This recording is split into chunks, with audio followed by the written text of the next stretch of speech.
ਸੰਗਤ ਜੇ ਸਜ ਜਾਓ। ਪ੍ਰੇਮ ਨਾਲ ਅੰਮ੍ਰਿਤਮਏ ਗੁਰਬਾਣੀ ਦੇ ਲੜੀਵਾਰ ਕਥਾ ਸਰਵਣ ਕਰੋ ਜੀ।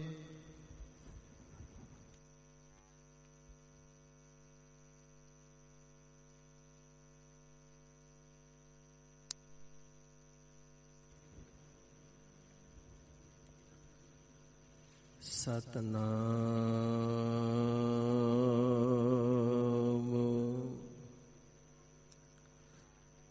ਸ੍ਰੀ ਵਾਹਿਗੁਰੂ ਸਾਹਿਬ ਜੀ।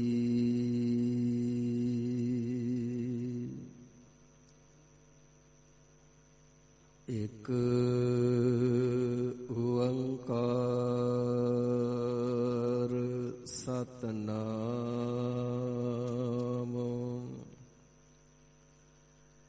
ਕਰਤਾ ਪੁਰਖ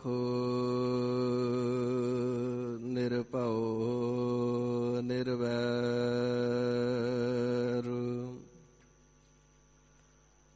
ਅਕਾਲ ਮੂਰਤ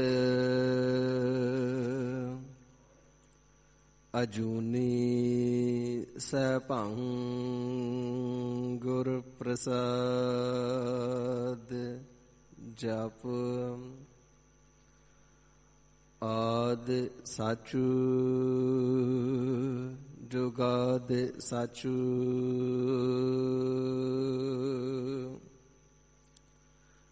ਹੈ ਵੀ ਸਾਚੂ ਨਾਨਕ ਹੋਸੀ ਵੀ ਸਾਚੂ।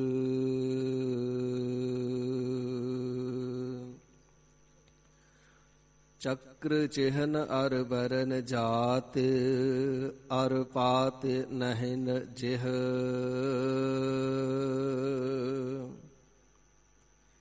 ਰੂਪ ਰੰਗ ਅਰ ਰੇਖ ਭੇਖ ਕੋ ਕਹਿ ਨਾ ਸਕਤ ਕਿਹ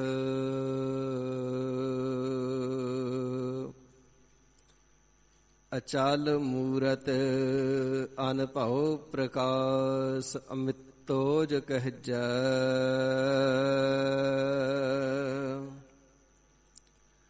ਕੋਟ ਇੰਦਰ ਇੰਦਰਾਣੇ ਸਾਹੀ ਸਹਾਣ ਗਣਜੈ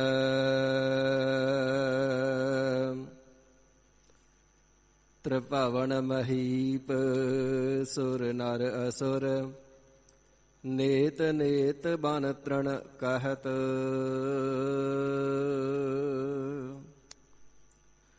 ਤੈ ਸਰਬ ਨਾਮ ਕਥ ਕਵਨ ਕਰਮ ਨਾਮ ਬਰਨਤ ਸੁਮਤ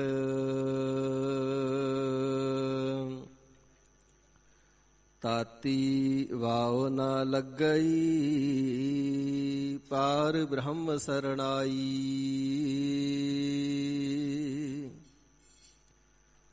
ਚੌਗਿਰਦ ਹਮਾਰ ਰਾਮ ਕਾਰ ਦੁਖ ਲੱਗੈ ਨਾ ਭਾਈ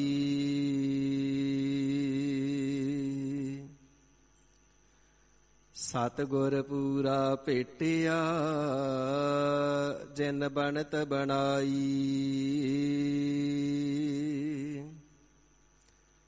ਰਾਮ ਨਾਮ ਔਖਦ ਦੀਆ ਏਕਾ ਲਿਵਲਾਈ ਰਹਾਉ ਰਾਖ ਲਿਏ ਤਿਨ ਰਖਨ ਹਾਰ ਸਭ ਬਿਆਦ ਮਿਟਾਈ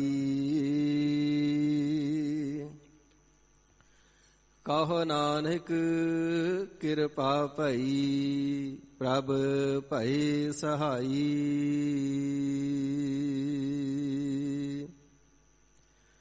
ਜਬ ਲਉ ਨਹੀਂ ਪਾਗਲ ਲਾਰ ਉਦੈ ਤਬ ਲਾਓ ਭ੍ਰਮ ਤੇ ਫਿਰਤੇ ਬਹੁਤ ਆਓ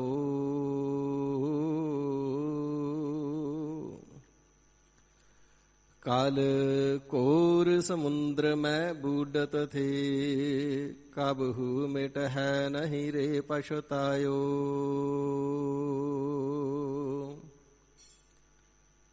तात विचार यह मथुरा, जग तारन को अवतार बनायो।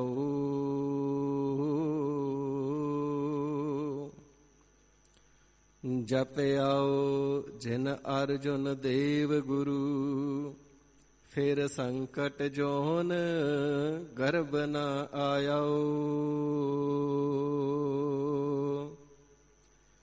ਨਿਰਮਲ ਭੇਖ ਅਪਾਰ, ਤਾਸ ਬਿਨ ਅਵਰ ਨ ਕੋਈ।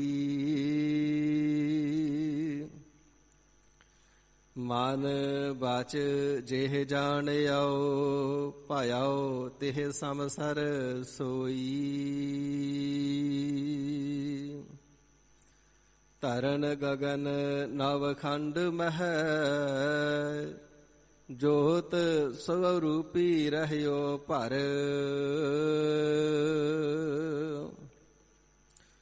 ਭਨ ਮਥੁਰਾ ਕਛ ਭੇਦ ਨਹੀਂ, ਗੁਰ ਅਰਜਨ ਪਰਤਖ ਹਰ।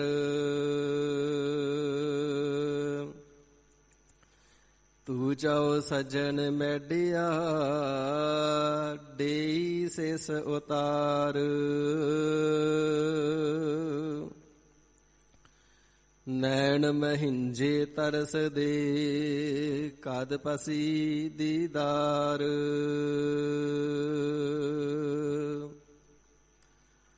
ਆਸ ਪਿਆਸੀ ਪਿਰ ਕਹਿਤਾਈ, ਜਿਉ ਚਾਤ੍ਰਿਕ ਬੁੰਦੇਰੇ। ਕਹੋ ਨਾਨਕ ਜੀਅੜਾ ਬਲਿਹਾਰੀ, ਦੇਹੁ ਦਰਸ ਪ੍ਰਭ ਮੇਰੇ।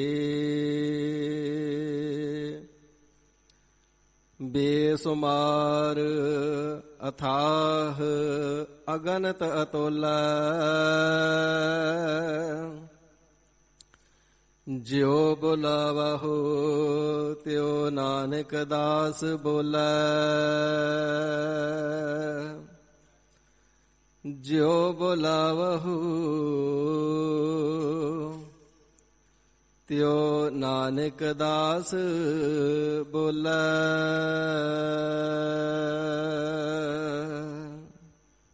ਸਤਨਾਮ ਸ਼੍ਰੀ ਵਾਹਿਗੁਰੂ ਸਾਹਿਬ ਜੀ। ਗੌੜੀ ਮਹੱਲਾ ਪੰਜਵਾ। ਗੁਰ ਕਾ ਸ਼ਬਦ ਰਾਖ ਮਨ ਮਾਹੇ, ਨਾਮ ਸਿਮਰ ਚਿੰਤਾ ਸਭ ਜਾਹੇ। ਗੁਰ ਕਾ ਸ਼ਬਦ ਰਾਖ ਮਨ ਮਾਹੇ, ਨਾਮ ਸਿਮਰ ਚਿੰਤਾ ਸਭ ਜਾਹੇ।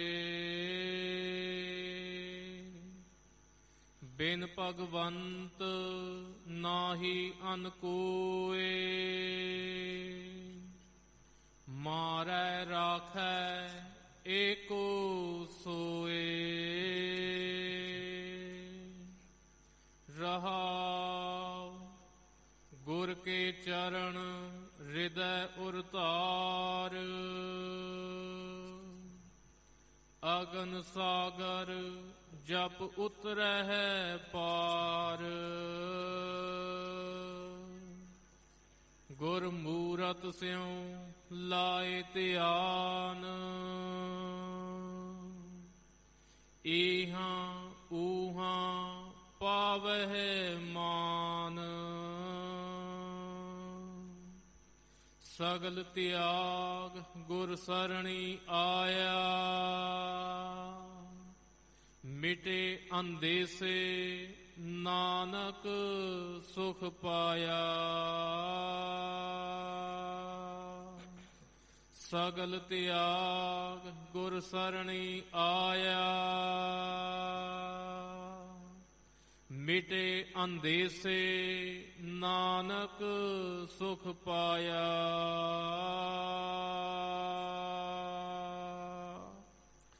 ਵਾਹਿਗੁਰੂ ਜੀ ਕਾ ਖਾਲਸਾ, ਵਾਹਿਗੁਰੂ ਜੀ ਕੀ ਫਤਿਹ। ਗੁਰਦੇਵ ਪਿਤਾ ਕਲਗੀਧਰ ਸੱਚੇ ਪਾਤਸ਼ਾਹ ਜੀ ਮਹਾਰਾਜ, ਚੋਜੀ ਪ੍ਰੀਤਮ ਪੰਥ ਕੇ ਵਾਲੀ, ਅੰਮ੍ਰਿਤ ਕੇ ਦਾਤੇ, ਦੁਸ਼ਟਾਂ ਦਾ ਸੰਘਾਰ ਕਰਨੇ ਵਾਲੇ, ਸਰਨ ਪ੍ਰਤਪਾਲਕ, ਦੁਸ਼ਟ ਸੰਘਾਰਕ,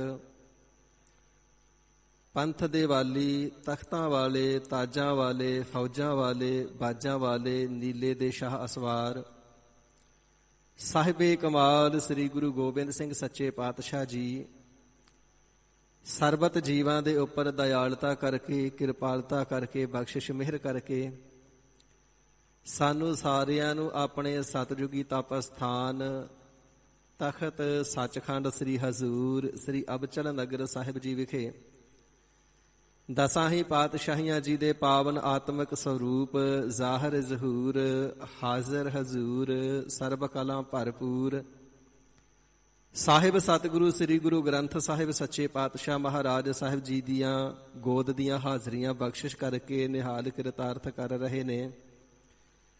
ਸਤਿਗੁਰੂ ਜੀ ਦੇ ਪਿਆਰਿਆਂ ਨੇ, ਨੇਮ ਵਾਲਿਆਂ ਨੇ, ਪ੍ਰੇਮ ਵਾਲਿਆਂ ਨੇ, ਸ਼ਰਧਾ ਭਾਵ ਵਾਲਿਆਂ ਨੇ ਸਤਿਗੁਰੂ ਜੀ ਦੀਆਂ ਮੁਬਾਰਕ ਚਰਨਾਂ ਵਿਖੇ ਆ ਕਰਕੇ ਦਰਸ਼ਨ ਦੀਦਾਰ ਕਰਕੇ ਹਾਜ਼ਰੀਆਂ ਭਰ ਕੇ ਸਤਿਗੁਰੂ ਜੀ ਦੇ ਦਰ ਤੋਂ ਅੰਮ੍ਰਿਤ ਗੁਰਬਾਣੀ ਦੀ ਦਾਤ, ਅੰਮ੍ਰਿਤ ਰਸ ਪ੍ਰਾਪਤ ਕਰਨੇ ਦਾ ਯਤਨ ਕਰਨਾ ਕੀਤਾ ਹੈ।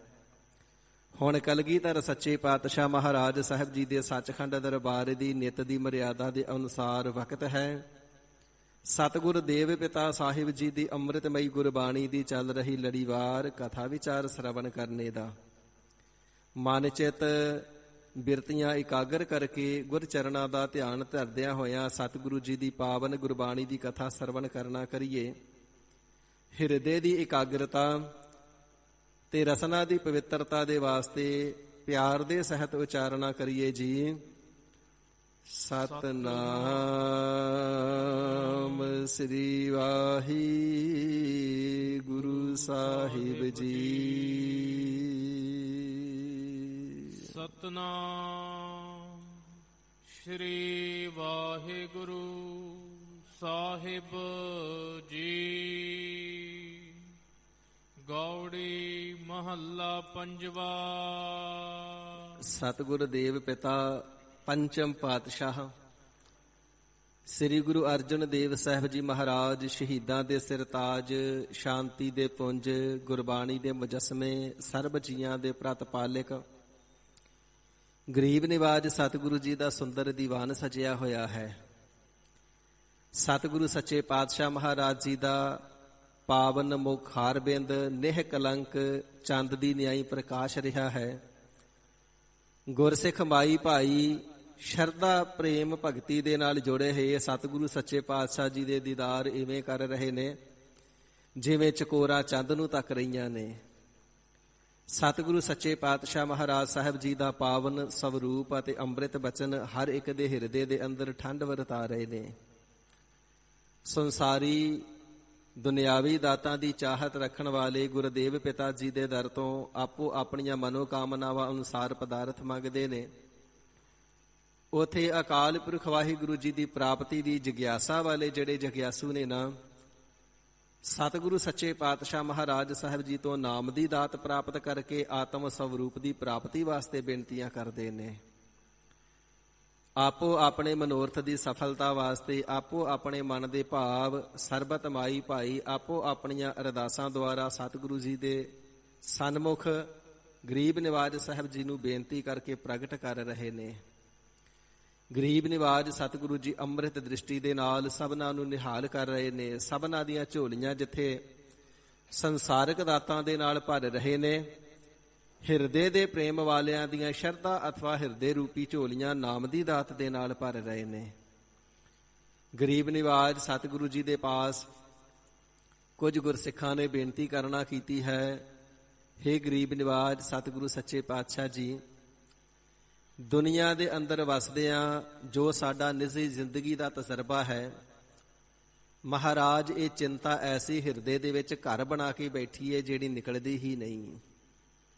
ਕਿਤਨੇ ਯਤਨ ਕਰ ਲਈਏ, ਕਿਤਨੇ ਸਾਧਨ ਕਰ ਲਈਏ, ਕਿਤਨੇ ਉਪਰਾਲੇ ਕਰ ਲਈਏ, ਪਰ ਮਹਾਰਾਜ ਸਾਹਿਬ ਜੀ ਇਸ ਚਿੰਤਾ ਨੂੰ ਹਿਰਦੇ ਦੇ ਵਿੱਚੋਂ ਵਿਸਾਰ ਦੇਣਾ, ਕੱਢ ਦੇਣਾ ਅਤਿਅੰਤ ਕਠਿਨ ਕਾਰਜ ਹੈ, ਅਤਿਅੰਤ ਦੁਸ਼ਤਰ ਕਾਰਜ ਹੈ। ਗਰੀਬ ਨਿਵਾਜ ਸੱਚੇ ਪਾਤਸ਼ਾਹ ਜੀ ਇਹ ਚਿੰਤਾ ਹਿਰਦੇ ਦੇ ਵਿੱਚੋਂ ਜਾਂਦੀ ਹੀ ਨਹੀਂ। ਕਦੇ ਧਨ ਕਮਾਉਣ ਦੀ ਚਿੰਤਾ, ਕਦੇ ਬੱਚਿਆਂ ਦੀ ਚਿੰਤਾ, ਕਦੇ ਬੁਢਾਪੇ ਦੀ ਚਿੰਤਾ, ਕਦੇ ਬੁਢਾਪੇ ਵਾਸਤੇ ਧਨ ਜੋੜਨ ਦੀ ਚਿੰਤਾ, ਗਰੀਬ ਨਿਵਾਜ ਪੁੱਤ ਪੋਤਿਆਂ ਦੇ ਵਿਆਹ ਦੀ ਚਿੰਤਾ। ਇਤਨੇ ਦੁਨਿਆਵੀ ਕਾਰਜ ਨੇ, ਚਿੰਤਾ ਨੂੰ ਇੱਕ ਪੱਖ ਤੋਂ ਹਿਰਦੇ ਚੋਂ ਧੱਕਾ ਲਾ ਕੇ ਬਾਹਰ ਕੱਢਦੇ ਆ ਤੇ ਦੂਜੇ ਪਾਸਿਓਂ ਆਣ ਵੜਦੀ ਹੈ।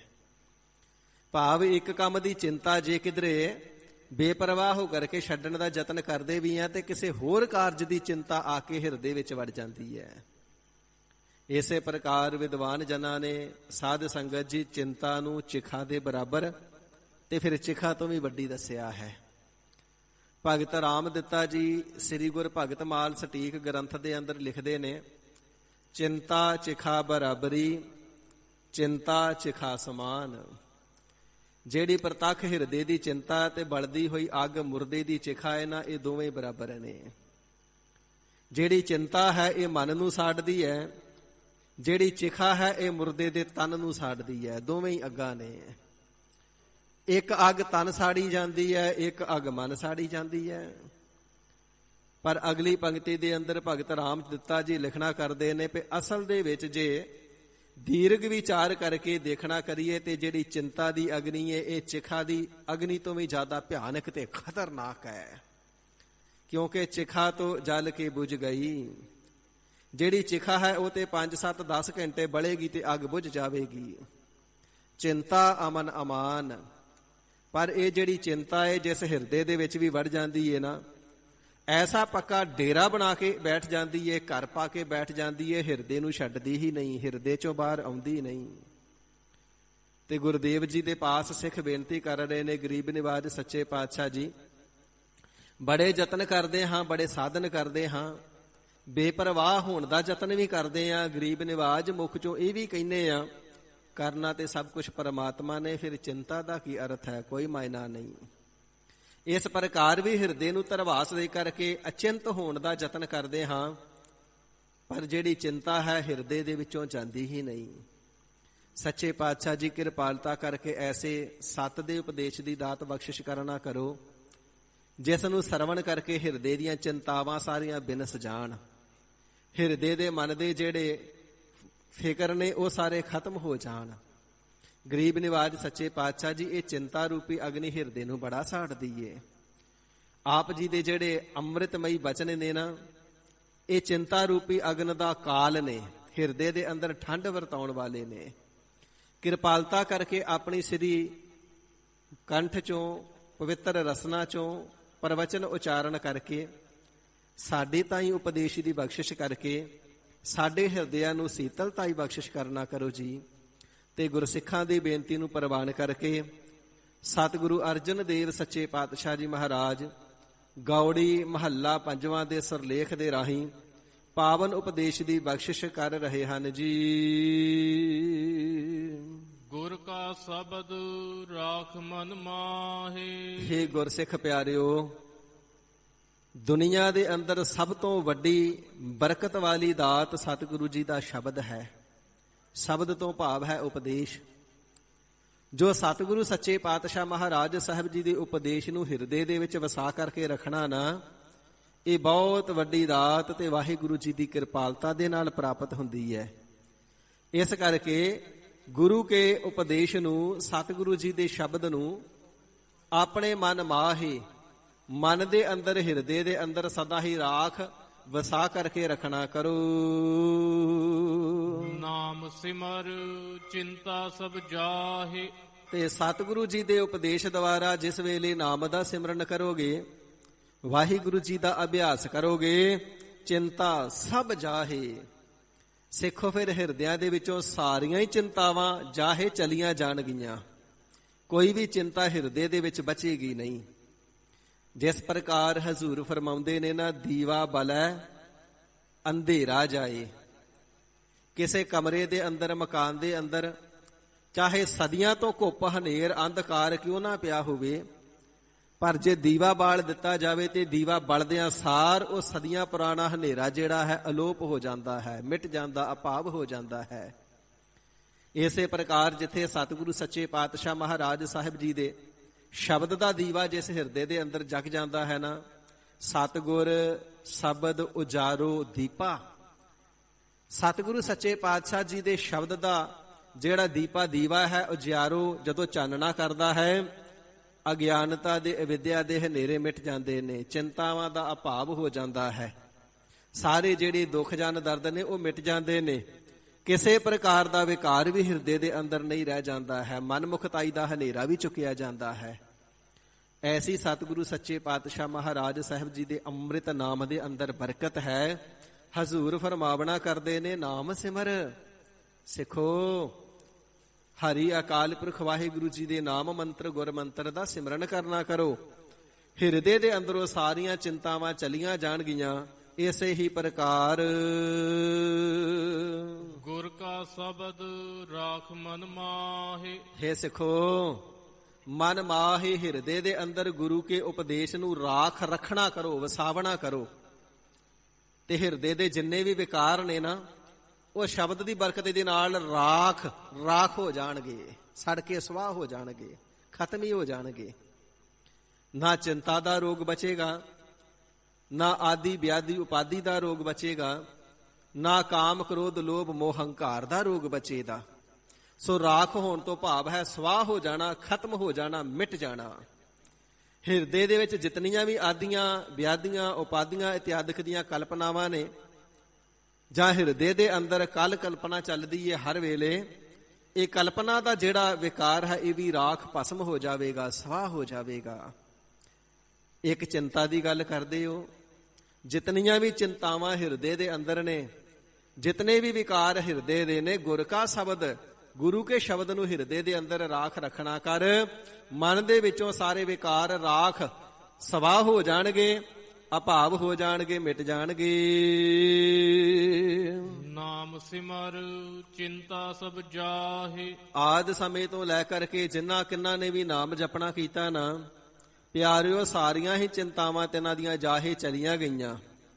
ਭਗਤ ਧਰੂ ਜੀ ਪਿਤਾ ਜੀ ਦਾ ਰਾਜ ਲੈਣ ਵਾਸਤੇ ਵਾਹਿਗੁਰੂ ਜੀ ਦਾ ਪੱਲਾ ਫੜਿਆ ਨਾ, ਤਪੱਸਿਆ ਕੀਤੀ, ਤੇ ਪ੍ਰਮਾਤਮਾ ਜੀ ਨੇ 36,000 ਵਰੇ ਧਰਤੀ ਦਾ ਰਾਜ ਤੇ ਫਿਰ ਅਟਲ ਪਦਵੀ ਬਖਸ਼ ਦੇਣਾ ਕੀਤੀ ਹੈ।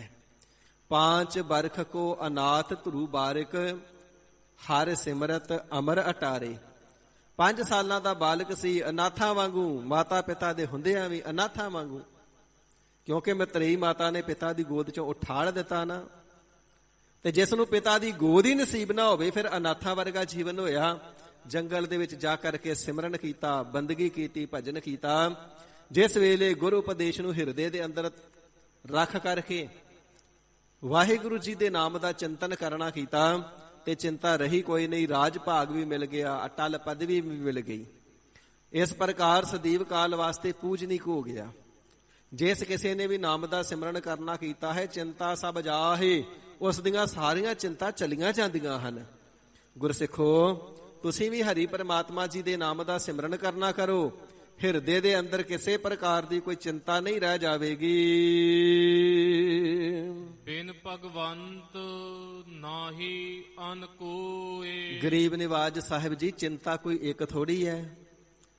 ਜਿੱਥੇ ਦੁਨਿਆਵੀ ਵਿਵਹਾਰਾਂ ਦੀ ਚਿੰਤਾ ਹੈ ਮਹਾਰਾਜ, ਉਥੇ ਮੌਤ ਦੀ ਬੜੀ ਚਿੰਤਾ ਹੈ, ਜਮਾ ਦੀ ਬੜੀ ਚਿੰਤਾ ਹੈ। ਜਮਾ ਦਾ ਡਰ ਬਹੁਤ ਖੌਫ ਜ਼ਦਾ ਕਰਦਾ ਏ, ਮੌਤ ਦਾ ਡਰ ਬੜਾ ਦੁੱਖ ਦਿੰਦਾ ਏ। ਗਰੀਬ ਨਿਵਾਜ, ਕਿਰਪਾ ਕਰੋ, ਜਿੱਥੇ ਦੁਨਿਆਵੀ ਕਾਰਜਾਂ ਦੀਆਂ ਚਿੰਤਾ ਮਿਟਣੀਆਂ ਨੇ, ਮਹਾਰਾਜ ਐਸਾ ਉਪਦੇਸ਼ ਬਖਸ਼ੋ, ਮੌਤ ਦਾ ਡਰ, ਮੌਤ ਦੀ ਚਿੰਤਾ ਵੀ ਮਿਟ ਜਾਵੇ। ਤੇ ਸਾਹਿਬ ਜੀ ਫਰਮਾਉਂਦੇ ਨੇ, ਪਿਆਰਿਓ, ਬਿਨ ਭਗਵੰਤ ਨਾਹੀ ਅਨ ਕੋਏ। ਇੱਕ ਹਰੀ ਅਕਾਲ ਪੁਰਖ ਵਾਹਿਗੁਰੂ ਜੀ ਤੋਂ ਬਿਨਾ ਜੀਵਨ ਅਤੇ ਮੌਤ ਦੇਣ ਵਾਲਾ ਹੋਰ ਹੈ ਹੀ ਕੋਈ ਨਹੀਂ। ਵਾਹਿਗੁਰੂ ਜੀ ਦੇ ਬਿਨਾ ਹੋਰ ਕਿਸੇ ਦੇ ਹੱਥ ਦੇ ਵਿੱਚ ਸਾਰੇ ਜੀਵਾਂ ਦੀ ਨਾ ਤਾਂ ਜ਼ਿੰਦਗੀ ਦੀ ਡੋਰ ਹੈ, ਨਾ ਮੌਤ ਦੀ ਡੋਰ ਹੈ। ਇਸ ਕਰਕੇ ਵਾਹਿਗੁਰੂ ਜੀ ਤੋਂ ਬਿਨਾ ਰੱਖਣ ਵਾਲਾ ਤੇ ਮਾਰਨ ਵਾਲਾ ਕੋਈ ਨਹੀਂ ਹੈ। ਮਾਰੈ ਰਾਖੈ ਏਕੋ ਸੋਏ। ਉਹ ਸੋਏ, ਸੋਭਾ ਵਾਲਾ, ਵਡਿਆਈ ਵਾਲਾ ਹਰੀ ਪਰਮੇਸ਼ਰ ਅਕਾਲ ਪੁਰਖ ਵਾਹਿਗੁਰੂ ਜੀ ਸਦਾ ਇੱਕ ਓੰਕਾਰ ਸਰੂਪ ਹੈ, ਏਕੋ ਇੱਕ ਰਸ ਰਹਿਣੇ ਵਾਲਾ ਹੈ। ਸਾਰੇ ਜੀਵਾਂ ਨੂੰ ਕਿਰਪਾਲਤਾ ਰੂਪੀ ਹੱਥ ਦੇ ਕਰਕੇ, ਕਿਰਪਾ ਰੂਪੀ ਹੱਥ ਦੇ ਕਰਕੇ ਰੱਖਦਾ ਵੀ ਉਹੀ ਹੋਈ ਹੈ, ਰਖਵਾਲਾ ਵੀ ਜ਼ਿੰਦਗੀ ਪਰਯੰਤ ਸਭਨਾਂ ਦਾ ਉਹੀ ਹੋਈ ਹੈ। ਤੇ ਜਿਸ ਵੇਲੇ ਸਰੀਰ ਦੀ ਪਰਾਲਬਧ ਸਮਾਪਤ ਹੋ ਜਾਂਦੀ ਹੈ, ਮਾਰੈ ਸੋਏ, ਮਾਰਨ ਵਾਲਾ ਵੀ ਉਹ ਇੱਕ ਹਰੀ ਅਕਾਲ ਪੁਰਖ ਵਾਹਿਗੁਰੂ ਹੀ ਹੈ। ਹਰ ਬਿਨ ਕੋਈ ਮਾਰ ਜੀਵਾਲ ਨਾ ਸਕੈ, ਮਨ ਹੋਏ ਨਿਚਿੰਦ ਨਿਸਲ ਹੋਏ ਰਹੀਐ। ਹੇ ਮੇਰਿਆ ਮਨਾ ਸਦਾ ਬੇਪਰਵਾਹ ਕਰਕੇ ਰਹਿਣਾ ਕਰੀਏ। ਇੱਕ ਗੱਲ ਹਿਰਦੇ ਦੇ ਵਿੱਚ ਪੱਕੀ ਧਾਰਨ ਕਰ ਲੈ ਕਿ ਹਰੀ ਅਕਾਲ ਪੁਰਖ ਵਾਹਿਗੁਰੂ ਜੀ ਤੋਂ ਬਿਨਾਂ ਨਾ ਕੋਈ ਮਾਰ ਸਕਦਾ ਹੈ ਤੇ ਨਾ ਕੋਈ ਜਿਵਾਲ ਸਕਦਾ ਹੈ। ਇਸ ਕਰਕੇ ਆਸ ਭਰੋਸਾ ਟੇਕ ਵਾਹਿਗੁਰੂ ਜੀ ਤੇ ਰੱਖ ਕਰਕੇ ਨਿਚਿੰਦੋ ਕਰਕੇ ਨਿਸਲੋ ਕਰਕੇ ਬੇਪਰਵਾਹ ਤੇ ਨਿਸ਼ਚਿੰਤੋ ਕਰਕੇ ਰਹਿਣਾ ਕਰੀਏ। ਸੋ ਜੋ ਇੱਕੋ ਇੱਕ ਜੋਤੀ ਸਰੂਪ ਹਰੀ ਅਕਾਲ ਪੁਰਖ ਵਾਹਿਗੁਰੂ ਹੈ ਨਾ, ਉਹੀ ਸਭਨਾ ਦੀ ਜਿੰਦ ਜਾਨ ਜ਼ਿੰਦਗੀ ਸਵਰੂਪ ਹੈ, ਜੀਵਨ ਦਾ ਰਖਵਾਲਾ ਹੈ। ਇਸੇ ਪ੍ਰਕਾਰ ਸਰੀਰ ਦੀ ਪ੍ਰਾਲਬਧ ਸਮਾਪਤ ਹੋਣ ਤੇ ਮਾਰਨ ਵਾਲਾ ਵੀ ਉਹੀ ਹੈ ਜੀ। ਰਹਾਉ ਵਿਸਰਾਮ ਦੇ ਕਰਕੇ ਸਾਹਿਬ ਜੀ ਫਰਮਾਵਣਾ ਕਰਦੇ ਨੇ। ਇਸੇ ਪ੍ਰਕਾਰ ਗੁਰਸਿੱਖਾਂ ਦੀ ਜਿਹੜੀ ਬੇਨਤੀ ਹੈ ਉਹ ਹਿਰਦੇ ਦੀ ਚਿੰਤਾ ਦੇ ਪ੍ਰਥਾਏ ਹੈ, ਤੇ ਚਿੰਤਾ ਨੂੰ ਉਭਾਵ ਕਰਨੇ ਵਾਲਾ ਸ਼ਬਦ ਦਾ ਜੋ ਕੇਂਦਰੀ ਭਾਵ ਹੈ ਉਹ ਰਹਾਉ ਵਾਲੀਆਂ ਪੰਕਤੀਆਂ ਦੇ ਅੰਦਰ ਹੈ। ਇਸ ਕਰਕੇ ਵਿਸਰਾਮ ਦਿੱਤਾ ਹੈ। ਰਹਾਉ ਦਾ ਭਾਵ ਹੈ ਠਹਿਰੋ, ਰੁਕੋ।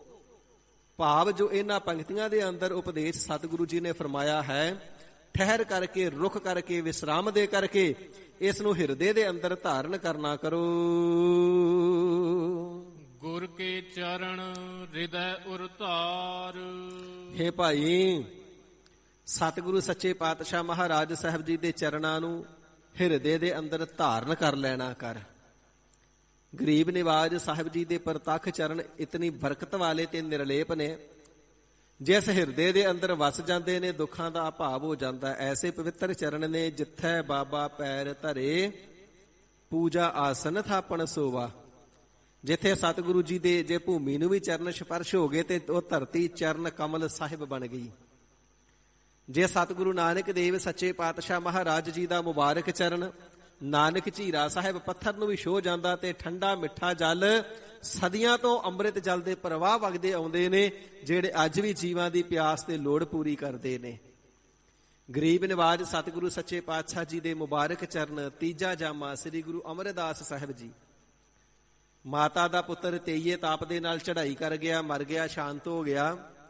ਅੰਮ੍ਰਿਤ ਵੇਲੇ ਸਤਿਗੁਰੂ ਜੀ ਦੇ ਦਰ ਤੇ ਆ ਕਰਕੇ ਰੋ ਰਹੀ ਹੈ। ਗਰੀਬ ਨਿਵਾਜ ਜੀ ਨੇ ਆਵਾਜ਼ ਸੁਣੀ ਹੈ, ਭਾਈ ਬੱਲੂ ਜੀ ਨੂੰ ਭੇਜਿਆ।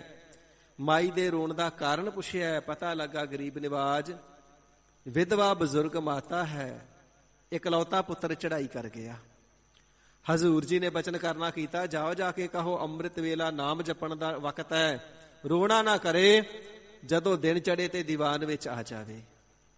ਮਾਤਾ ਆਪਣੇ ਮੋਏ ਹੋਏ ਪੁੱਤ ਦੀ ਲਾਸ਼ ਲੈ ਕਰਕੇ ਸਤਿਗੁਰਾਂ ਦੀ ਹਜ਼ੂਰੀ ਦੇ ਅੰਦਰ ਆਈ ਹੈ ਤੇ ਗਰੀਬ ਨਿਵਾਜ ਸਤਿਗੁਰੂ ਸੱਚੇ ਪਾਤਸ਼ਾਹ ਜੀ ਨੇ ਆਪਣੇ ਸੱਜੇ ਚਰਨ ਨੂੰ ਉਸ ਮਰੇ ਹੋਏ ਬੱਚੇ ਦੇ ਸਰੀਰ ਦੇ ਨਾਲ ਛੁਹਾਇਆ ਤੇ ਮਿਰਤਕ ਕਉ ਪਾਇਓ ਤਨ ਸਾਸਾ ਬਿਸ਼ਰਤ ਆਨ ਮਿਲਾਇਆ। ਸਾਧ ਸੰਗਤ ਜੀ, ਜਿੱਥੇ ਕੁੱਲ ਦੁਨੀਆ ਦੀ ਵਿਗਿਆਨ ਫੇਲ ਹੈ, ਅੱਜ ਦਾ ਸਮੇਂ ਦਾ ਦੌਰ ਐਸਾ ਚੱਲ ਰਿਹਾ ਹੈ, ਕੁਝ ਸਾਡੇ ਸਿੱਖ ਭੁੱਲੜ ਪ੍ਰਚਾਰਕ ਵੀ ਐਸਾ ਪ੍ਰਚਾਰ ਕਰਦੇ ਨੇ ਜੀ ਗੁਰਬਾਣੀ ਸਾਇੰਸ ਅਨੁਸਾਰ ਆ। ਗੁਰਬਾਣੀ ਸਾਇੰਸ ਅਨੁਸਾਰ ਨਹੀਂ, ਸਾਇੰਸ ਗੁਰਬਾਣੀ ਅਨੁਸਾਰ ਹੈ। ਜਿੱਥੇ ਕੁੱਲ ਦੁਨੀਆ ਦੀ ਵਿਦਿਆ ਖਤਮ ਹੋ ਜਾਂਦੀ ਹੈ ਨਾ, ਉਥੋਂ ਗੁਰਮਤਿ ਦੀ ਵਿਦਿਆ ਪ੍ਰਾਰੰਭ ਹੁੰਦੀ ਹੈ, ਸ਼ੁਰੂ ਹੁੰਦੀ ਹੈ। ਕੁੱਲ ਦੁਨੀਆ ਦੀ ਵਿਗਿਆਨ ਮੌਤ ਤੇ ਆ ਕਰਕੇ ਖਤਮ ਹੋ ਜਾਂਦੀ ਹੈ। ਚਾਹੇ ਦੁਨੀਆ ਦੇ ਅੰਦਰ ਸਿਆਣੇ ਵੈਦ ਨੇ, ਡਾਕਟਰ ਨੇ, ਹਕੀਮ ਨੇ, ਫਿਲਾਸਫਰ ਨੇ, ਇੰਜੀਨੀਅਰ ਨੇ, ਸਾਇੰਟਿਸਟ ਨੇ, ਕੁੱਲ ਦੁਨੀਆ ਦੇ ਵਿਗਿਆਨੀ ਮਿਲ ਕਰਕੇ ਮੁਰਦੇ ਦੇ ਅੰਦਰ ਪ੍ਰਾਣ ਨਹੀਂ ਪਾ ਸਕਦੇ, ਜਾਨ ਨਹੀਂ ਪਾ ਸਕਦੇ। ਕਿਸੇ ਹੋਰ ਦੇ ਅੰਦਰ ਤੇ ਜਾਨ ਕੀ ਪਾਉਣੀ ਹੈ? ਸਾਇੰਟਿਸਟ ਆਪਣੀ ਜਾਨ ਨੂੰ ਵੀ ਸਦੀਵ ਸਥਿਰ ਨਹੀਂ ਰੱਖ ਸਕਦੇ। ਜਦੋਂ ਆਪਣਾ ਵੀ ਸਮਾਂ ਆ ਗਿਆ ਤੇ ਕਾਲ ਨੂੰ ਡੱਕ ਨਹੀਂ ਸਕਦੇ। ਤੇ ਧੰਨ ਸਤਿਗੁਰੂ ਅਮਰਦਾਸ ਸੱਚੇ ਪਾਤਸ਼ਾਹ ਜੀ ਮਹਾਰਾਜ, ਜਿਨ੍ਹਾਂ ਨੇ 22 ਸਾਲ ਗੋਇੰਦਵਾਲ ਸਾਹਿਬ ਦੇ ਵਿੱਚ ਕਾਲ ਨੂੰ ਵੜਨ ਹੀ ਨਹੀਂ ਦਿੱਤਾ, ਮੌਤ ਨੂੰ ਵੜਨ ਹੀ ਨਹੀਂ ਦਿੱਤਾ। ਕੋਈ ਇਨਸਾਨ ਤੇ ਕੀ ਕਿਸੇ ਕੀੜੇ ਮਕੌੜੇ ਦੀ ਮੌਤ ਵੀ ਨਹੀਂ ਹੋਈ। ਸਤਿਗੁਰੂ ਜੀ ਸਮਰੱਥ ਨੇ। ਸੰਖੇਪ ਸ਼ਬਦਾਂ ਦੇ ਵਿੱਚ ਬੇਨਤੀ ਕਰਨੀ ਹੋਵੇ ਤੇ ਕਹਿ ਲਈਏ, ਗੁਰਮਤ ਜਨਮਦਾਤੀ ਹੈ ਤੇ ਜਿਹੜੀ ਸਾਇੰਸ ਆ ਨਾ ਅਜੇ ਕੱਲ ਦੀ ਬੱਚੀ ਹੈ। ਗੁਰਮਤ ਦੇ ਕਦਮਾਂ ਦੀ ਪੈੜ ਨਾਪਦਿਆਂ ਸਾਇੰਸ ਚੱਲ ਰਹੀ ਹੈ ਤੇ ਜਿਉ ਉਪਦੇਸ਼ ਸ੍ਰੀ ਗੁਰੂ ਗ੍ਰੰਥ ਸਾਹਿਬ ਜੀ ਤੋਂ ਪ੍ਰਾਪਤ ਹੁੰਦੇ ਨੇ, ਅੱਜ ਸਾਇੰਟਿਸਟ ਇਸ ਆਧਾਰ ਤੇ, ਗੁਰਬਾਣੀ ਦੇ ਆਧਾਰ ਤੇ ਖੋਜ ਕਰਕੇ ਬੜੇ ਪ੍ਰਸੰਨ ਨੇ ਤੇ ਕਹਿੰਦੇ ਅਰਬਾਂ ਡਾਲਰ ਖਰਚਦੇ ਸੀ, ਇੱਕ ਸਵਾਲ ਦਾ ਜਵਾਬ ਨਹੀਂ ਸੀ ਮਿਲਦਾ। ਅੱਜ ਉਹਨਾਂ ਸਵਾਲਾਂ ਦਾ ਜਵਾਬ ਸ੍ਰੀ ਗੁਰੂ ਗ੍ਰੰਥ ਸਾਹਿਬ ਸੱਚੇ ਪਾਤਸ਼ਾਹ ਜੀ ਚੋਂ ਸਹਿਜੇ ਹੀ ਮਿਲ ਜਾਂਦਾ ਹੈ, ਬਿਨਾਂ ਖਰਚੇ ਤੋਂ। ਐਸੀ ਸਤਿਗੁਰੂ ਸੱਚੇ ਪਾਤਸ਼ਾਹ ਜੀ ਨੇ ਇਹ ਅੰਮ੍ਰਿਤ ਗੁਰਬਾਣੀ ਦੀ ਦਾਤ ਬਖਸ਼ੀਏ, ਸਭਨਾਂ ਦੀ ਅਗਵਾਈ ਸਦਾ ਤੋਂ ਕਰਦੀ ਸੀ ਤੇ ਕਰਦੀ ਰਹੇਗੀ। ਤੇ ਸਤਿਗੁਰੂ ਜੀ ਦੀ ਗੁਰਬਾਣੀ ਹੀ ਸਾਨੂੰ ਸ਼ੁਭ ਸਿੱਖਿਆ ਦੇ ਰਹੀ ਹੈ, ਗੁਰ ਕੇ ਚਰਨ ਹਿਰਦੈ ਔਰ ਧਾਰ। ਸਿਖਾ ਸਤਿਗੁਰੂ ਜੀ ਦੇ ਚਰਨਾਂ ਨੂੰ ਹਿਰਦੇ ਦੇ ਅੰਦਰ ਧਾਰਨ ਕਰ ਲੈ। ਗੁਰੂ ਨਾਨਕ ਦੇਵ ਸੱਚੇ ਪਾਤਸ਼ਾਹ ਮਹਾਰਾਜ ਸਾਹਿਬ ਜੀ ਨੇ ਜਿਸ ਵੇਲੇ ਕੌਤਕ ਵਰਤਾਇਆ ਨਾ, ਵੇਈ ਨਦੀ ਦੇ ਵਿੱਚ 3 ਦਿਨ ਅਲੋਪ ਰਹੇ ਨੇ, ਵਾਹਿਗੁਰੂ ਜੀ ਦੇ ਸਨਮੁਖ ਸੱਚਖੰਡ ਵਿਖੇ ਗਏ ਨੇ, ਵਾਹਿਗੁਰੂ ਜੀ ਦੀ ਉਸਤਤ ਦੇ ਅੰਦਰ ਸੋਦਰ ਉਚਾਰਨਾ ਕੀਤਾ ਹੈ। 3 ਦਿਨਾਂ ਤੋਂ ਬਾਅਦ ਵੇਈ ਨਦੀ ਚੋਂ ਫਿਰ ਪ੍ਰਗਟ ਹੋਏ ਨੇ ਤੇ ਸਤਿਗੁਰੂ ਨਾਨਕ ਦੇਵ ਸੱਚੇ ਪਾਤਸ਼ਾਹ ਗੁਰਦੇਵ ਪਿਤਾ ਜੀ ਸਾਧ ਸੰਗਤ ਜੀ ਫਿਰ ਮੋਦੀ ਖਾਨੇ ਨਹੀਂ ਗਏ, ਸੁੱਕੇ ਬਸਤਰ ਪਹਿਨ ਕਰਕੇ ਤੇ ਸਿੱਧੇ ਕਬਰਸਤਾਨ ਵਿੱਚ ਚਲੇ ਗਏ। ਤੇ ਜਿਸ ਮੁਰਦੇ ਦੀ ਕਬਰ ਤੇ ਸਤਿਗੁਰੂ ਨਾਨਕ ਦੇਵ ਸਾਹਿਬ ਜੀ ਦਾ ਚਰਨ ਛੋਹਦਾ ਜਾਂਦਾ ਨਾ, ਉਹ ਮੁਰਦਾ ਚਾਹੇ ਹਜ਼ਾਰਾਂ ਸਾਲਾਂ ਤੋਂ ਨਰਕਾਂ ਵਿੱਚ ਪਿਆ ਸੀ, ਟੇਡੀਆਂ ਜੂਨੀਆਂ ਵਿੱਚ ਪਿਆ ਸੀ, ਕਬਰ ਨੂੰ ਚਰਨ ਲੱਗਦਿਆਂ ਸਾਰ ਉਸ ਦਾ ਭਲਾ ਹੋ ਜਾਂਦਾ ਹੈ। ਉਹ ਬੈਕੁੰਠ ਧਾਮ ਦਾ ਵਾਸੀ ਹੋ ਜਾਂਦਾ ਹੈ, ਸੱਚਖੰਡ ਦਾ ਅਧਿਕਾਰੀ ਹੋ ਜਾਂਦਾ ਹੈ। ਨਰਕਾਂ ਚੋਂ ਨਿਕਲ ਕੇ ਕਿੰਨੇ ਹੀ ਮੁਰਦੇ ਸੱਚਖੰਡ ਵਿਖੇ ਪ੍ਰਵੇਸ਼ ਕਰ ਗਏ, ਕਿਉਂਕਿ ਸਤਿਗੁਰੂ ਨਾਨਕ ਦੇਵ ਸੱਚੇ ਪਾਤਸ਼ਾਹ ਜੀ ਦਾ ਚਰਨ ਤਿਨਾਂ ਦੀ ਕਬਰ ਤੇ ਛੋਹ ਗਿਆ ਹੈ। ਇਸ ਪ੍ਰਕਾਰ ਜਿੱਥੇ ਗੁਰਦੇਵ ਪਿਤਾ ਜੀ ਜਿਉਂਦਿਆਂ ਨੂੰ ਉਪਦੇਸ਼ ਦੇ ਕਰਕੇ ਤਾਰਦੇ ਨੇ, ਮੁਰਦਿਆਂ ਨੂੰ ਚਰਨ ਛੁਹਾ ਕਰਕੇ ਉਹਨਾਂ ਦੀਆਂ ਕਬਰਾਂ ਤੇ ਚਰਨ ਰੱਖ ਕਰਕੇ ਤਿੰਨਾਂ ਦੇ ਬੇੜੇ ਪਾਰ ਕਰ ਦੇਣਾ ਕੀਤੇ। ਸਤਿਗੁਰੂ ਅਮਰਦਾਸ ਸੱਚੇ ਪਾਤਸ਼ਾਹ ਜੀ ਮਹਾਰਾਜ ਹਜ਼ੂਰ ਦੇ ਚਰਨ ਕਿਤਨੇ ਮੁਬਾਰਕ ਤੇ ਪਵਿੱਤਰ ਨੇ। ਗੁਰ ਕੇ ਚਰਨ ਹਿਰਦੈ ਔਰ ਧਾਰ। ਸਤਿਗੁਰੂ ਜੀ ਦੇ ਚਰਨਾਂ ਨੂੰ ਕਿਉਂ ਹਿਰਦੇ ਦੇ ਅੰਦਰ ਵਸਾਉਣਾ, ਕਿਤਨੀ ਬਰਕਤ ਹੈ ਚਰਨਾਂ ਦੇ ਅੰਦਰ। ਸ੍ਰੀ ਗੁਰੂ ਅਮਰਦਾਸ ਸੱਚੇ ਪਾਤਸ਼ਾਹ ਜੀ ਮਹਾਰਾਜ ਅਜੇ ਸੇਵਕ ਰੂਪ ਦੇ ਅੰਦਰ ਨੇ ਤੇ ਸਤਿਗੁਰੂ ਅੰਗਦ ਦੇਵ ਸੱਚੇ ਪਾਤਸ਼ਾਹ ਜੀ ਦੀ ਸੇਵਾ ਵਿੱਚ ਰਹਿ ਕਰਕੇ ਸੇਵਾ ਕਰਦੇ ਨੇ। ਅੰਮ੍ਰਿਤ ਵੇਲੇ ਸ੍ਰੀ ਗੁਰੂ ਅੰਗਦ ਦੇਵ ਸਾਹਿਬ ਜੀ ਦੇ ਇਸ਼ਨਾਨ ਵਾਸਤੇ ਜਲ ਦੀ ਗਾਗਰ ਖਡੂਰ ਸਾਹਿਬ ਤੋਂ ਚੱਲਦੇ ਨੇ ਤੇ ਗੋਇੰਦਵਾਲ ਸਾਹਿਬ ਤੋਂ ਲਗਭਗ 12 ਕਿਲੋਮੀਟਰ ਦਾ ਸਫ਼ਰ ਪੈਦਲ ਕਰਕੇ ਜਾਂਦੇ ਨੇ ਤੇ ਜਲ ਦੀ ਗਾਗਰ ਲੈ ਕੇ ਆਉਂਦੇ ਨੇ। ਤੇ 6 ਕਿਲੋਮੀਟਰ ਦੀ ਦੂਰੀ ਤੇ ਜਾ ਕਰਕੇ ਸਾਧ ਸੰਗਤ ਜੀ ਅਸਥਾਨ ਹੈ ਦਮਦਮਾ ਸਾਹਿਬ, ਉੱਥੇ ਤੱਕ ਖਡੂਰ ਸਾਹਿਬ ਵੱਲ ਨੂੰ ਮੁੱਖ ਕਰਕੇ ਤੇ ਸ੍ਰੀ ਗੁਰੂ ਅਮਰਦਾਸ ਸੱਚੇ ਪਾਤਸ਼ਾਹ ਜੀ ਪਿਛਲੇ ਕਦਮੀ ਤੁਰਿਆ ਕਰਦੇ, ਜਿਸ ਨੂੰ ਸਿੱਧੀ ਭਾਸ਼ਾ 'ਚ ਪੁੱਠੇ ਪੈਰੀ ਕਹਿ ਦਿੰਦੇ ਆ। ਪਰ ਸਤਿਗੁਰੂ ਸੱਚੇ ਪਾਤਸ਼ਾਹ ਜੀ ਦੇ ਪੁੱਠੇ ਕਰਮਾਂ ਨੂੰ ਵੀ ਸਿੱਧੇ ਕਰਨ ਵਾਲੇ ਨੇ, ਇਸ ਕਰਕੇ ਸਤਿਗੁਰੂ ਜੀ ਦੇ ਪ੍ਰਥਾਏ ਪੁੱਠੇ ਪੈਰ ਨਹੀਂ ਸ਼ਬਦ ਇਸਤੇਮਾਲ ਕੀਤਾ ਜਾਂਦਾ, ਪਿਛਲੇ ਕਦਮੀ ਸਤਿਕਾਰ ਨਾਲ ਕਿਹਾ ਜਾਂਦਾ ਹੈ। ਇਸ ਪ੍ਰਕਾਰ ਜਦੋਂ 6 ਕਿਲੋਮੀਟਰ ਦਾ ਸਫ਼ਰ ਤੈਅ ਹੋ ਜਾਂਦਾ, ਫਿਰ ਖਡੂਰ ਸਾਹਿਬ ਵੱਲ ਨੂੰ ਮੁੱਖ ਕਰਕੇ ਬੇਨਤੀ ਕਰਦੇ ਸਤਿਗੁਰੂ ਅੰਗਦ ਦੇਵ ਸੱਚੇ ਪਾਤਸ਼ਾਹ ਜੀ ਕਿਰਪਾਲਤਾ ਕਰੋ, ਆਗਿਆ ਬਖਸ਼ੋ, ਹੁਣ ਦਰਿਆ ਵੱਲ ਨੂੰ ਮੁੱਖ ਕਰਕੇ ਜਾਵਾਂ ਤੇ ਜਲ ਲੈ ਕਰਕੇ ਆਵਾਂ। ਅਰਦਾਸ ਕਰਕੇ ਫਿਰ ਸਿੱਧੇ ਕਦਮੀ ਤੁਰਨਾ। ਤੇ ਸਾਧ ਸੰਗਤ ਜੀ ਦਮਦਮਾ ਸਾਹਿਬ ਅਸਥਾਨ ਨਾਲ ਹੀ ਸਤਿਗੁਰੂ ਅਮਰਦਾਸ ਸਾਹਿਬ ਜੀ ਦਾ ਸਥਾਨ ਬਣਿਆ ਹੋਇਆ ਹੈ। ਗਰੀਬ ਨਿਵਾਜ ਸੱਚੇ ਪਾਤਸ਼ਾਹ ਜੀ ਪਿਛਲੇ ਕਦਮੀ ਤੁਰੇ ਆ ਰਹੇ ਸਨ, ਚੱਲੇ ਆ ਰਹੇ ਸਨ ਜਲ ਲੈਣ ਵਾਸਤੇ। ਤੇ ਸਤਿਗੁਰੂ ਅਮਰਦਾਸ ਸੱਚੇ ਪਾਤਸ਼ਾਹ ਮਹਾਰਾਜ ਸਾਹਿਬ ਜੀ ਦੇ ਮੁਬਾਰਕ ਚਰਨਾਂ ਦੇ ਨਾਲ ਇੱਕ ਮੁਰਦੇ ਦੀ ਹੱਡੀ ਲੱਗ ਗਈ। ਪਤਾ ਨਹੀਂ ਉਹ ਮੁਰਦੇ ਦਾ ਸਰੀਰ ਕਿਵੇਂ ਰੁਲਿਆ ਹੋਵੇਗਾ, ਉਸ ਦੀਆਂ ਹੱਡੀਆਂ ਕਿਵੇਂ ਰੁਲੀਆਂ ਹੋਣਗੀਆਂ, ਕਿੰਨੇ ਕੁ ਉਸਦੇ ਬੁਰੇ ਕਰਮ ਹੋਣਗੇ ਕਿ ਉਸਦੇ ਸਰੀਰ ਦੀਆਂ ਹੱਡੀਆਂ ਵੀ ਆਖਰਕਾਰ ਸਾਂਭੀਆਂ ਨਾ ਗਈਆਂ ਹੋਣਗੀਆਂ। ਤੇ ਉਸਦੇ ਮੁਰਦੇ ਦੀ ਹੱਡੀ ਜ਼ਮੀਨ ਦੇ ਉੱਪਰ ਪਈ ਹੈ। ਸਤਿਗੁਰੂ ਅਮਰਦਾਸ ਸੱਚੇ ਪਾਤਸ਼ਾਹ ਮਹਾਰਾਜ ਜੀ ਦੇ ਚਰਨ ਉਸ ਮੁਰਦੇ ਦੀ ਹੱਡੀ ਨੂੰ ਛੋਹ ਗਿਆ। ਉਸੇ ਵੇਲੇ ਮੁਰਦਾ ਜਿਹੜੇ ਟੇਢੀਆਂ ਜੂਨਾਂ ਵਿੱਚ ਪਿਆ ਸੀ ਉਥੋਂ ਉਧਾਰ ਹੋ ਗਿਆ। ਗਰੀਬ ਨਿਵਾਜ ਸੱਚੇ ਪਾਤਸ਼ਾਹ ਜੀ ਦੇ ਚਰਨਾਂ ਤੇ ਸਪਰਸ਼ ਕੀਤਾ। ਸੱਚੇ ਪਾਤਸ਼ਾਹ ਪਤਾ ਨਹੀਂ ਕਿਤਨੇ ਕੁ ਸਮੇਂ ਤੋਂ ਭਟਕਦਾ ਸੀ, ਮਹਾਰਾਜ ਸਾਹਿਬ ਜੀ ਉਧਾਰ ਨਹੀਂ ਸੀ ਹੁੰਦਾ। ਇਹ ਸਰੀਰ ਦਾ ਮੁਰਦਾ ਤੇ ਰੁਲੀ ਗਿਆ, ਹੱਡੀਆਂ ਰੁਲੀ ਗਈਆਂ, ਪਤਾ ਨਹੀਂ ਕਿੰਨੇ ਹੋਰ ਜਨਮ ਧਾਰ ਕਰਕੇ ਰੁਲਿਆ ਹਾਂ, ਬੜੇ ਦੁੱਖ ਭੋਗੇ ਨੇ, ਭਲਾ ਨਹੀਂ ਸੀ ਹੁੰਦਾ। ਤੇ ਸ਼ਾਇਦ ਅਨੰਤ ਕਾਲ ਤੱਕ ਅਜੇ ਦੁੱਖ ਭੋਗਣੇ ਸਨ। ਬਸ ਆਪ ਜੀ ਦੇ ਮੁਬਾਰਕ ਚਰਨ ਦੀ ਛੋਹ ਪ੍ਰਾਪਤ ਹੋ ਗਈ। ਗਰੀਬ ਨਿਵਾਜ ਮੁਕਤ ਰੂਪ ਹੋਇਆ ਹਾਂ, ਹੁਣ ਸੱਚਖੰਡ ਦਾ ਅਧਿਕਾਰੀ ਬਣਿਆ ਹਾਂ, ਕਿਰਪਾਲਤਾ ਕਰਕੇ ਸੱਚਖੰਡ ਜਾਣ ਦੀ ਆਗਿਆ ਬਖਸ਼ੋ। ਐਸੇ ਸਤਿਗੁਰੂ ਸੱਚੇ ਪਾਤਸ਼ਾਹ ਮਹਾਰਾਜ ਸਾਹਿਬ ਜੀ ਦੇ ਬਰਕਤਾਂ ਵਾਲੇ ਪ੍ਰਤੱਖ ਚਰਨ ਨੇ। ਹਜ਼ੂਰ ਫਰਮਾਵਣਾ ਕਰਦੇ ਨੇ, ਸਿਖਾ ਗੁਰ ਕੇ ਚਰਨ ਹਿਰਦੈ ਔਰ ਧਾਰ। ਪਰਮ ਪੂਜਨੀਕ ਪਰਮ ਪਿਆਰੇ ਸਤਿਗੁਰੂ ਜੀ ਦੇ ਮੁਬਾਰਕ ਚਰਨਾਂ ਨੂੰ ਆਪਣੇ ਹਿਰਦੇ ਦੇ ਅੰਦਰ ਧਾਰਨ ਕਰਕੇ ਰੱਖ। ਇਸੇ ਪ੍ਰਕਾਰ ਚਿਤ ਚਰਨ ਨਾਮ ਸਤਿਗੁਰੂ ਜੀ ਦੇ ਨਾਮ ਰੂਪੀ ਉਪਦੇਸ਼ ਰੂਪੀ ਚਰਨਾਂ ਨੂੰ ਆਪਣੇ ਹਿਰਦੇ ਦੇ ਅੰਦਰ ਧਾਰਨ ਕਰਕੇ ਰੱਖ। ਅਗਨ ਸਾਗਰ ਜਪ ਉਤਰਹਿ ਪਾਰ। ਇਹ ਜਿਹੜਾ ਸੰਸਾਰ ਸਾਗਰ ਹੈ ਨਾ, ਚਿੰਤਾ ਰੂਪੀ ਅਗਨੀ ਦਾ ਸਾਗਰ ਹੈ।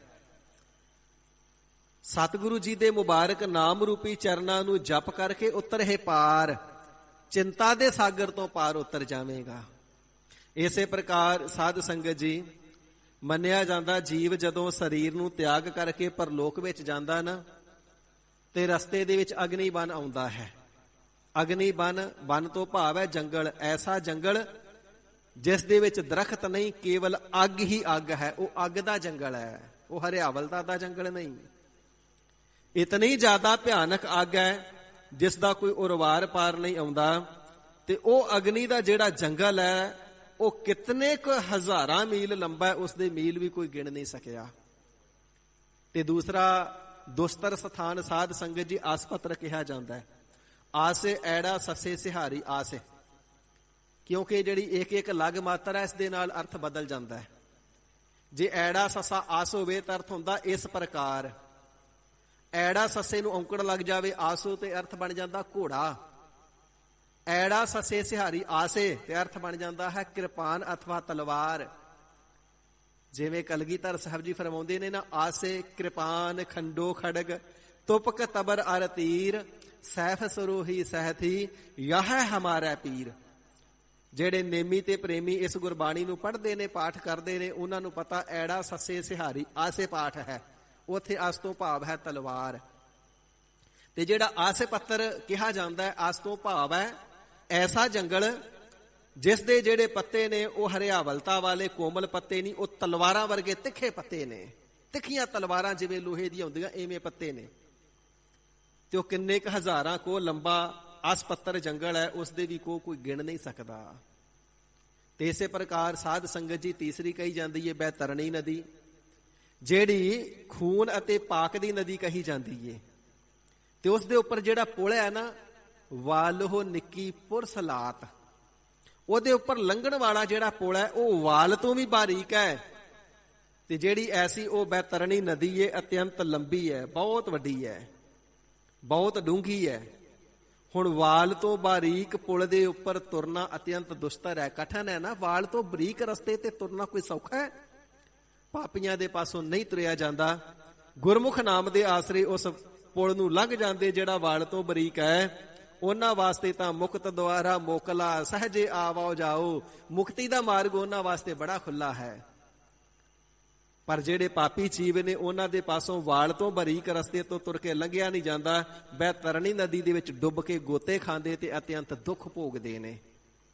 ਇਵੇਂ ਬੈਤਰਣੀ ਨਦੀ ਦੇ ਦੁੱਖ, ਆਸਪਤਰ ਦੇ ਦੁੱਖ ਤੇ ਅਗਨੀ ਬਨ ਦੇ ਵੱਡੇ ਭਾਰੀ ਦੁੱਖ ਨੇ। ਤੇ ਸਤਿਗੁਰੂ ਸੱਚੇ ਪਾਤਸ਼ਾਹ ਜੀ ਬਚਨ ਕਰਦੇ ਨੇ, ਪਿਆਰਿਓ ਤੁਸੀਂ ਤੇ ਇੱਥੇ ਗੱਲ ਕਰਦੇ ਹੋ, ਹਿਰਦੇ ਦੀ ਚਿੰਤਾ ਦੀ ਅੱਗ ਤੇ ਸ਼ਾਂਤ ਹੋ ਹੀ ਜਾਵੇਗੀ। ਸੰਸਾਰ ਜਿਹੜਾ ਹੈ ਹੀ ਚਿੰਤਾ ਦਾ ਸਾਗਰ ਹੈ, ਵਿਕਾਰਾਂ ਰੂਪੀ ਅੱਗ ਵੀ ਲਟਾਲਟ ਮਚਦੀ ਹੈ। ਇਸ ਸਾਗਰ ਨੂੰ ਵੀ ਸੁਖੈਨ ਪਾਰ ਕਰ ਜਾਵੋਗੇ। ਤੇ ਜਿਹੜਾ ਪਰਲੋਕ ਦੇ ਰਸਤੇ ਜਾਣ ਵਾਸਤੇ ਅਗਨੀ ਬਨ ਹੈ ਨਾ, ਇਸ ਅਗਨੀ ਬਨ ਨੂੰ ਵੀ, ਅਗਨੀ ਦੇ ਸਾਗਰ ਨੂੰ ਸਹਿਜੇ ਹੀ ਸੁਭਾਵਕ ਹੀ ਜਪ ਉਤਰੇ ਪਾਰ। ਸਤਿਗੁਰੂ ਜੀ ਦੇ ਉਪਦੇਸ਼ ਰੂਪੀ ਚਰਨਾਂ ਨੂੰ, ਭਾਵ ਗੁਰ ਸ਼ਬਦ ਨੂੰ ਹਿਰਦੇ ਦੇ ਅੰਦਰ ਜਪਣਾ ਕਰੋ, ਉਸ ਅਗਨੀ ਸਾਗਰ ਤੋਂ ਵੀ ਸਹਿਜੇ ਹੀ ਪਾਰ ਹੋ ਜਾਵੋਗੇ। ਇਸੇ ਪ੍ਰਕਾਰ ਨਰਕਾਂ ਦੀ ਅਗਨੀ ਜਿਹੜੀ ਵੱਡੀ ਭਾਰੀ ਭਿਆਨਕ ਹੈ, ਹਜ਼ੂਰ ਫਰਮਾਵਣਾ ਕਰਦੇ ਨੇ, ਸਹਿਜੇ ਹੀ ਉਸ ਅਗਨੀ ਤੋਂ ਪਾਰ ਲੰਘ ਜਾਵੋਗੇ। ਸੋ ਇਸੇ ਪ੍ਰਕਾਰ ਅਗਨ ਸਾਗਰ ਜਪ ਉਤਰਹਿ ਪਾਰ।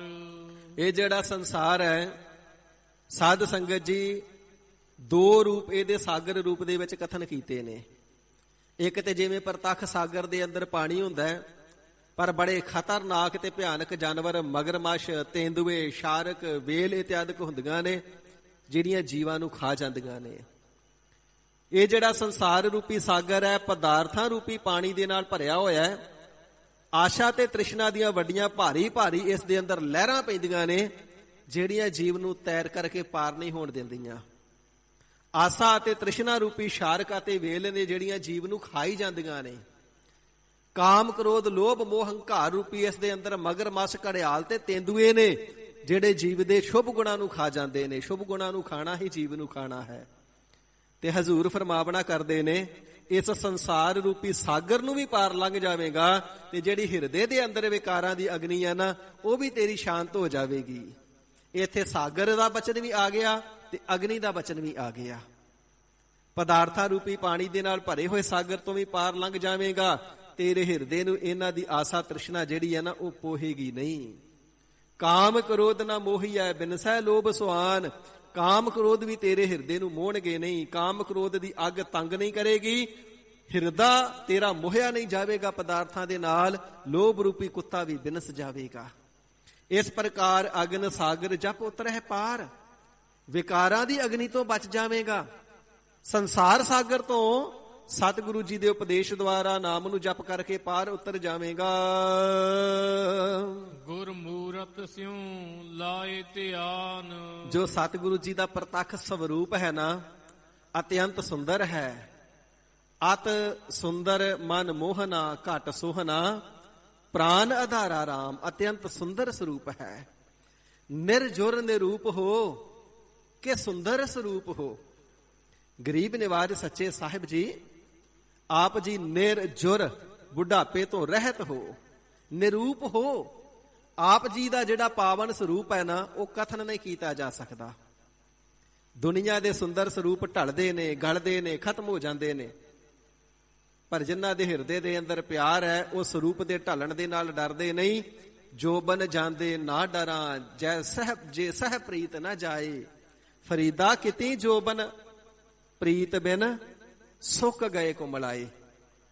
ਦੁਨੀਆ ਦੇ ਕਿਤਨੇ ਜੋਬਨ ਵਾਹਿਗੁਰੂ ਜੀ ਦੇ ਪ੍ਰੇਮ ਤੋਂ ਬਿਨਾ, ਸਤਿਗੁਰੂ ਜੀ ਦੇ ਸਵਰੂਪ ਨੂੰ ਹਿਰਦੇ ਦੇ ਵਿੱਚ ਵਸਾਉਣ ਤੋਂ ਬਿਨਾ ਸੁੱਕ ਗਏ, ਕੁਮਲਾ ਗਏ, ਢਲ ਗਏ, ਖਤਮ ਹੋ ਗਏ। ਪਰ ਵਾਹਿਗੁਰੂ ਜੀ ਦਾ ਸਰੂਪ ਐਸਾ ਨਿਰਜੁਰ ਨਿਰੂਪ ਹੈ। ਉਹ ਵਿਸ਼ੇਸ਼ ਕਰਕੇ ਸੋਹਣੇ ਸਰੂਪ ਵਾਲੇ ਉਤੇ ਬੁਢਾਪੇ ਤੋਂ ਰਹਿਤ ਹੋ। ਬੁਢਾਪੇ ਦਾ ਤੇ ਕਾਲ ਦਾ ਤੁਹਾਡੇ ਤੇ ਅਸਰ ਨਹੀਂ ਪੈਂਦਾ ਕਿ ਸੁੰਦਰ ਸਰੂਪ ਹੋ। ਗਰੀਬ ਨਵਾਜ ਸਾਹਿਬ ਜੀ ਆਪ ਜੀ ਅਤਿਅੰਤ ਸੁੰਦਰ ਸਵਰੂਪ ਵਾਲੇ ਹੋ ਕਿ ਭੂਪਨ ਕੇ ਭੂਪ ਹੋ। ਮਹਾਰਾਜ ਤੁਸੀਂ ਤੇ ਭੂਪ ਜੋ ਦੁਨੀਆ ਦੇ ਰਾਜੇ ਨੇ, ਉਹਨਾਂ ਰਾਜਿਆਂ ਦੇ ਵੀ ਰਾਜੇ ਹੋ। ਇਤਨੇ ਵੱਡੇ ਰਾਜੇ ਹੋ ਆਪ। ਦੁਨੀਆ ਦੇ ਚੱਕਰਵਰਤੀ ਸਮਰਾਟ ਪਾਤਸ਼ਾਹ ਆਪ ਜੀ ਦੇ ਦਰ ਦੇ ਭਿਖਾਰੀ ਨੇ। ਸਾਧ ਸੰਗਤ ਜੀ, ਮਾਨਦਾਤਾ ਇੱਕ ਰਾਜਾ ਹੋਇਆ। ਮੰਨਿਆ ਜਾਂਦਾ ਜਿਹੜੇ 7 ਸਮੁੰਦਰ ਨੇ ਨਾ, ਉਹਦੇ ਰੱਥ ਦੇ ਪਹੀਆਂ ਦੀਆਂ ਲੀਕਾਂ ਤੋਂ ਬਣੇ ਨੇ 7 ਸਮੁੰਦਰ। ਤੇ ਮਾਨਦਾਤੇ ਰਾਜੇ ਦੇ 9 ਸਪੁੱਤਰ ਸਨ, 9 ਬੇਟੇ ਸਨ। ਉਸਨੇ ਵਿਚਾਰ ਕੀਤੀ ਮੇਰੇ ਤੋਂ ਬਾਅਦ ਰਾਜ ਭਾਗ ਦੀ ਪ੍ਰਾਪਤੀ ਵਾਸਤੇ 9 ਦੇ 9 ਆਪਸ ਵਿੱਚ ਲੜ ਲੜ ਕੇ ਨਾ ਮਰਦੇ ਰਹਿਣ। ਉਸਨੇ ਆਪਣਾ ਰੱਥ ਪ੍ਰਿਥਵੀ ਤੇ ਫੇਰ ਕਰਕੇ ਧਰਤੀ ਨੂੰ 9 ਹਿੱਸਿਆਂ ਦੇ ਵਿੱਚ ਵੰਡ ਕੇ ਤੇ ਇੱਕ ਇੱਕ ਹਿੱਸੇ ਦਾ ਰਾਜ ਇੱਕ ਇੱਕ ਪੁੱਤਰ ਨੂੰ ਦੇ ਦਿੱਤਾ। ਇਸ ਪ੍ਰਕਾਰ ਧਰਤੀ ਜਿਹੜੀ ਸੀ 1 ਤੋਂ 9 ਖੰਡ ਹੋ ਗਈ। ਖੰਡ ਦਾ ਭਾਵ ਹੁੰਦਾ ਟੁਕੜਾ। ਜਿਸ ਨੇ ਪ੍ਰਿਥਵੀ ਨੂੰ 9 ਟੁਕੜਿਆਂ ਵਿੱਚ ਵੰਡ ਦਿੱਤਾ। ਇਸ ਕਰਕੇ ਪ੍ਰਿਥਵੀ ਨੂੰ, ਧਰਤੀ ਨੂੰ 9 ਖੰਡ ਕਿਹਾ ਜਾਂਦਾ ਹੈ। 9 ਖੰਡ ਪ੍ਰਿਥਵੀ ਫਿਰੈ ਚਿਰ ਜੀਵੈ। ਸਤਿਗੁਰੂ ਅਰਜਨ ਦੇਵ ਸਾਹਿਬ ਜੀ ਨੇ ਉਦਾਹਰਣ ਦਿੱਤੀ ਹੈ ਨਾ 9 ਖੰਡ ਪ੍ਰਿਥਵੀ ਦੀ। ਇਹ ਪ੍ਰਿਥਵੀ ਨੂੰ 9 ਖੰਡ ਰਾਜੇ ਮਾਨਦਾਤੇ ਨੇ ਕੀਤਾ ਹੈ। ਜਿਹੜਾ ਕੁੱਲ ਧਰਤੀ ਦਾ, ਕੁੱਲ ਪ੍ਰਿਥਵੀ ਦਾ ਛਤਰਪਤੀ ਸਮਰਾਟ ਸੀ, ਬਾਦਸ਼ਾਹ ਸੀ। ਪਰ ਐਸੇ ਬਾਦਸ਼ਾਹ ਵੀ ਰੱਬ ਜੀ ਦੀ ਬੰਦਗੀ ਕਰਦੇ ਨੇ, ਵਾਹਿਗੁਰੂ ਜੀ ਦੀ ਬੰਦਗੀ ਕਰਦੇ ਨੇ ਤੇ ਉਸ ਦੇ ਦਰ ਤੇ ਹੱਥ ਜੋੜ ਕਰਕੇ ਦਾਤਾਂ ਮੰਗਦੇ ਨੇ। ਸੱਚੇ ਪਾਤਸ਼ਾਹ ਠੀਕ ਹੈ, ਆਪ ਜੀ ਨੇ ਸਾਨੂੰ ਦੁਨੀਆ ਦੇ ਰਾਜੇ ਬਣਾਇਆ, ਪਰ ਆਪ ਜੀ ਦੇ ਦਰ ਦੇ ਤੇ ਅਸੀਂ ਭਿਖਾਰੀ ਹੀ ਹਾਂ ਨਾ। ਹਮ ਭੀਖਕ ਭਿਖਾਰੀ ਤੇਰੇ, ਤੂੰ ਨਿਜ ਪਤ ਹੈ ਦਾਤਾ। ਦੁਨੀਆ ਦੇ ਵੱਡੇ ਵੱਡੇ ਰਾਜੇ ਵਾਹਿਗੁਰੂ ਜੀ ਦੇ ਦਰ ਦੇ ਭਿਖਾਰੀ ਤੇ ਮੰਗਤੇ ਨੇ। ਤੇ ਗੁਰਬਾਣੀ ਦੇ ਅੰਦਰ ਹਜ਼ੂਰ ਫਰਮਾਨ ਕਰਦੇ ਨੇ ਭੱਟਾਂ ਦੀ ਰਸਨਾ ਦੁਆਰਾ, ਮਾਂ ਧਾਤਾ ਗੁਣ ਰਵੈ ਜੇਨ ਚੱਕਰ ਵੈ ਕਹਾਇਓ। ਰਾਜਾ ਮਾਨਦਾਤਾ ਵੀ ਵਾਹਿਗੁਰੂ ਜੀ ਦੇ ਗੁਣਾਂ ਨੂੰ ਗਾਇਨ ਕਰਦਾ ਹੈ, ਉਚਾਰਨ ਕਰਦਾ ਹੈ। ਜਿਸ ਮਾਨਦਾਤੇ ਨੇ ਆਪਣੇ ਆਪ ਨੂੰ ਚੱਕਰਵਰਤੀ ਪਾਤਸ਼ਾਹ ਅਖਵਾਇਆ, ਕਿਉਂ ਜਪਦਾ ਹੈ? ਕਿਉਂਕਿ ਉਹ ਤੇ ਦੁਨੀਆ ਦਾ ਰਾਜਾ ਹੈ, ਪਰ ਅਕਾਲ ਪੁਰਖ ਵਾਹਿਗੁਰੂ ਜੀ ਰਾਜਿਆਂ ਦੇ ਰਾਜੇ ਨੇ। ਕਿ ਭੂਪਨ ਕੇ ਭੂਪ ਹੋ, ਕਿ ਦਾਤਾ ਮਹਾਦਾਨ ਹੋ। ਇਤਨੇ ਵੱਡੇ ਭਾਰੀ ਆਪ ਜੀ ਦਾਤੇ ਹੋ। ਦੇਦਾ ਦੇ ਲਹਿਦੇ ਥਕ ਪਾਹੇ, ਜੁਗਾ ਜੁਗੰਤਰ ਖਾਹੀ ਖਾਹੇ। ਦੁਨੀਆ ਤੇ ਬੜੇ ਦਾਨੀ ਹੋਏ, ਹਰੀਸ਼ ਚੰਦਰ ਵਰਗੇ, ਸਤਵਾਦੀ ਰਾਜੇ, ਇਸੇ ਪ੍ਰਕਾਰ ਮਹਾਤਮਾ ਕਰਨ ਵਰਗੇ ਆਪਣੇ ਆਪਣੇ ਸਮੇਂ ਤੇ ਦਾਨੀ ਹੋਏ। ਨਾ ਅੱਜ ਉਹ ਦਾਨੀ, ਨਾ ਉਹਨਾਂ ਦਾ ਦਾਨ ਤੇ ਨਾ ਉਹਨਾਂ ਦਾ ਖਜ਼ਾਨਾ, ਅੱਜ ਸਭ ਮੁੱਕ ਗਿਆ, ਨਿਖੁੱਟ ਗਿਆ। ਪਰ ਅਕਾਲ ਪੁਰਖ ਵਾਹਿਗੁਰੂ ਜੀ ਐਸੇ ਦਾਨੀ ਨੇ, ਜੁਗਾ ਜੁਗਾਂਤਰਾਂ ਤੋਂ, ਆਦਿ ਕਾਲ ਤੋਂ ਸਾਰੇ ਹੀ ਜੀਵਾਂ ਨੂੰ ਦਾਨ ਦਿੰਦੇ ਆ ਰਹੇ ਨੇ। ਜੀਵ ਦਾਨ ਲੈਂਦੇ ਲੈਂਦੇ ਥੱਕ ਜਾਂਦੇ ਨੇ, ਖਾਂਦੇ ਖਾਂਦੇ ਥੱਕ ਜਾਂਦੇ ਨੇ, ਭਾਵ ਬੁੱਢੇ ਹੋ ਜਾਂਦੇ, ਕਮਜ਼ੋਰ ਹੋ ਕੇ ਤੁਰ ਜਾਂਦੇ ਨੇ। ਪਰ ਦਾਤਾ ਜੀ ਦਾਨ ਦੇਣ ਵਾਲੇ ਨਹੀਂ ਥੱਕਦੇ। ਦਾਤਾ ਮਹਾਦਾਨ ਹੋ, ਐਸਾ ਵਾਹਿਗੁਰੂ ਜੀ ਦਾ ਸੁੰਦਰ ਸਰੂਪ ਹੈ। ਸੋ ਗਰੀਬ ਨਿਵਾਜ ਸਾਹਿਬ ਜੀ ਫਰਮਾਵਣਾ ਕਰਦੇ ਨੇ, ਐਸੇ ਸਵਰੂਪ ਵਾਲੇ ਹਰੀ ਅਕਾਲ ਪੁਰਖ ਵਾਹਿਗੁਰੂ ਜੀ ਨੂੰ ਆਪਣੇ ਹਿਰਦੇ ਦੇ ਅੰਦਰ ਧਾਰਨ ਕਰ ਲੈਣਾ ਕਰ।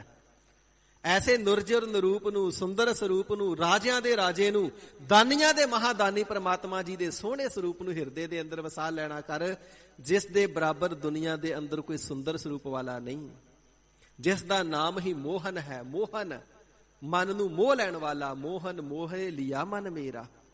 ਹਜ਼ੂਰ ਫਰਮਾਵਣਾ ਕਰਦੇ ਨੇ ਨਾ, ਉਸ ਵਾਹਿਗੁਰੂ ਜੀ ਨੇ ਸਾਡੇ ਹਿਰਦੇ ਨੂੰ, ਸਾਡੇ ਮਨ ਨੂੰ ਮੋਹ ਲਿਆ ਹੈ।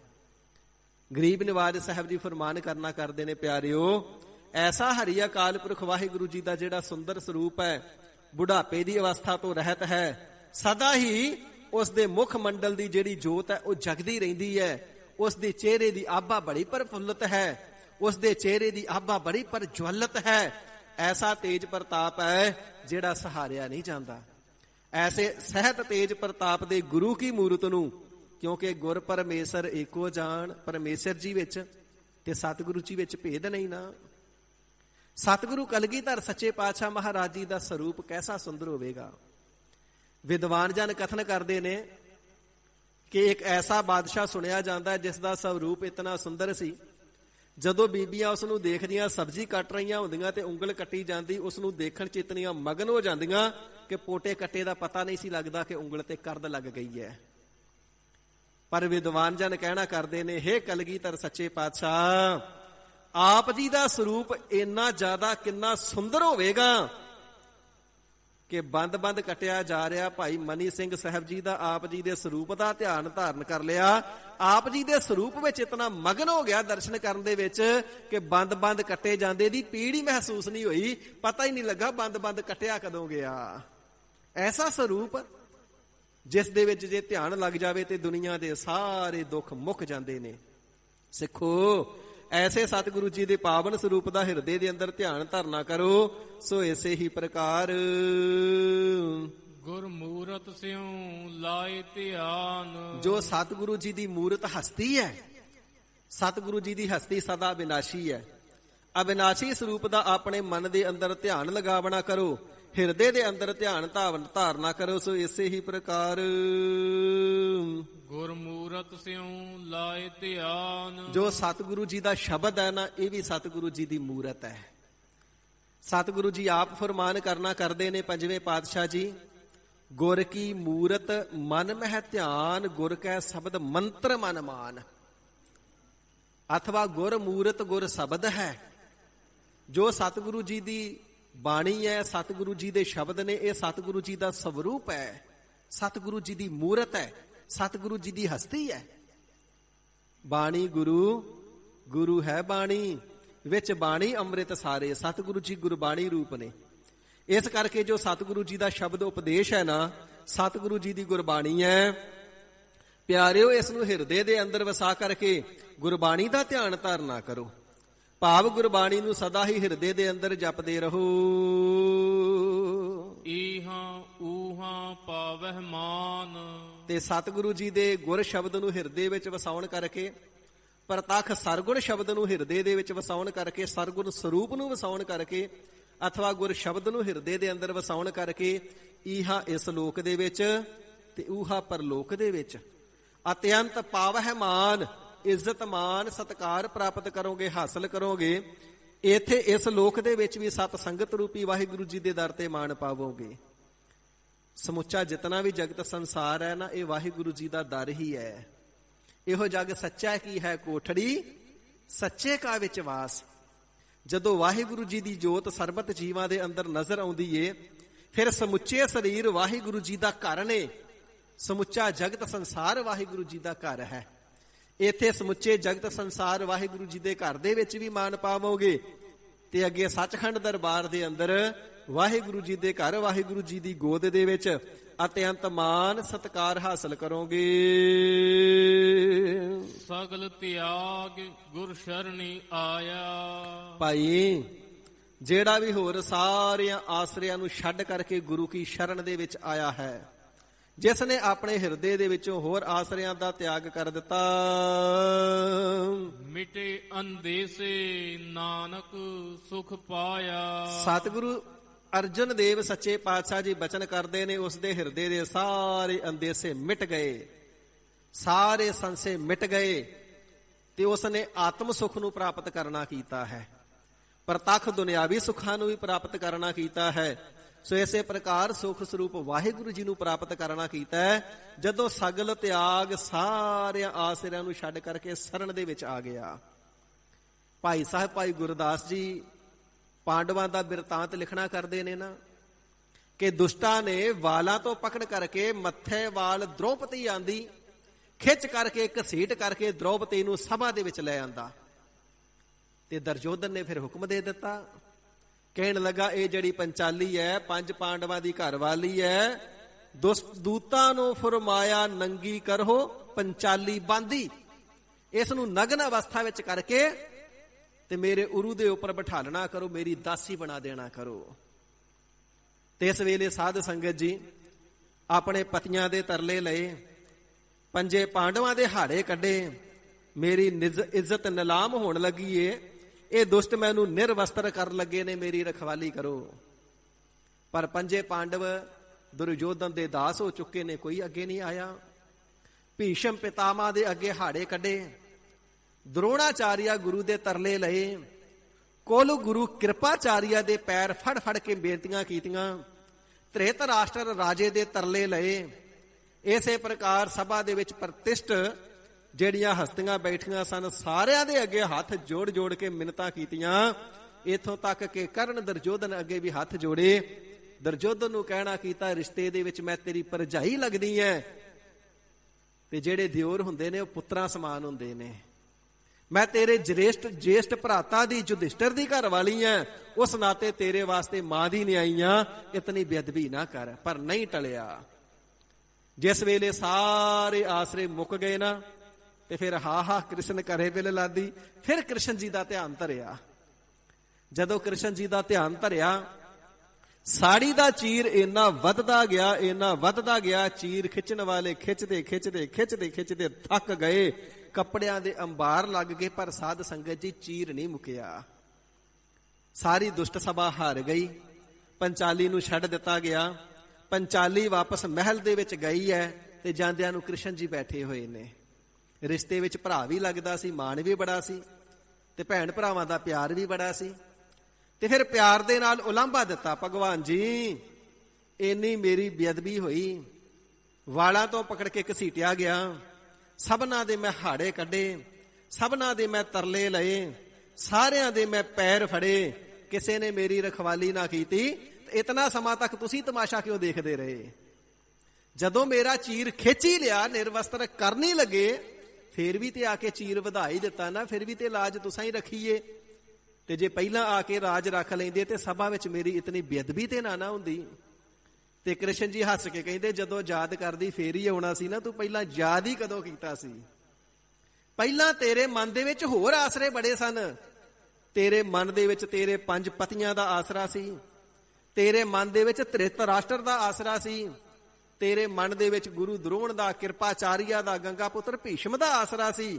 ਜਦੋਂ ਤੂੰ ਇੰਨੇ ਜ਼ਿਆਦਾ ਆਸਰੇ ਤੱਕ ਕੇ ਹੋਰਨਾਂ ਦੇ ਬੈਠੀ ਹੈ, ਤੇ ਫਿਰ ਮੈਂ ਕਿਵੇਂ ਆ ਜਾਂਦਾ? ਮੈਂ ਤੇ ਉਦੋਂ ਹੀ ਆਉਣਾ ਸੀ ਨਾ ਜਦੋਂ ਮੇਰਾ ਆਸਰਾ ਤੱਕਿਆ। ਜਦੋਂ ਤੂੰ ਮੈਨੂੰ ਯਾਦ ਕੀਤਾ, ਫਿਰ ਮੈਂ ਦੇਰ ਨਹੀਂ ਲਾਈ।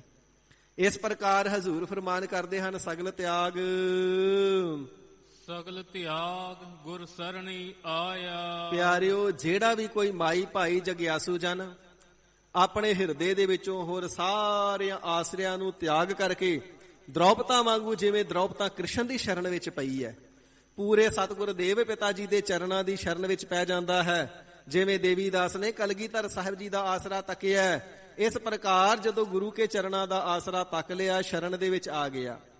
ਭਾਈ ਨੰਦ ਲਾਲ ਸਿੰਘ ਜੀ ਹੁਕਮ ਸੁਣਾ ਦਿੱਤਾ ਸੀ ਨਾ, ਔਰੰਗਜ਼ੇਬ ਨੇ ਮੁਸਲਮਾਨ ਬਣਾ ਦਿਓ, ਪਰ ਕਲਗੀਧਰ ਸਾਹਿਬ ਜੀ ਦੇ ਚਰਨਾਂ ਦਾ ਆਸਰਾ ਤੱਕ ਲਿਆ, ਸ਼ਰਨ ਵਿੱਚ ਆ ਗਿਆ ਤੇ ਸਤਿਗੁਰੂ ਜੀ ਨੇ ਧਰਮ ਦੀ ਰਖਵਾਲੀ ਕੀਤੀ ਤੇ ਆਤਮ ਗਿਆਨੀ ਬ੍ਰਹਮ ਗਿਆਨੀ ਵੀ ਬਣਾ ਦਿੱਤਾ।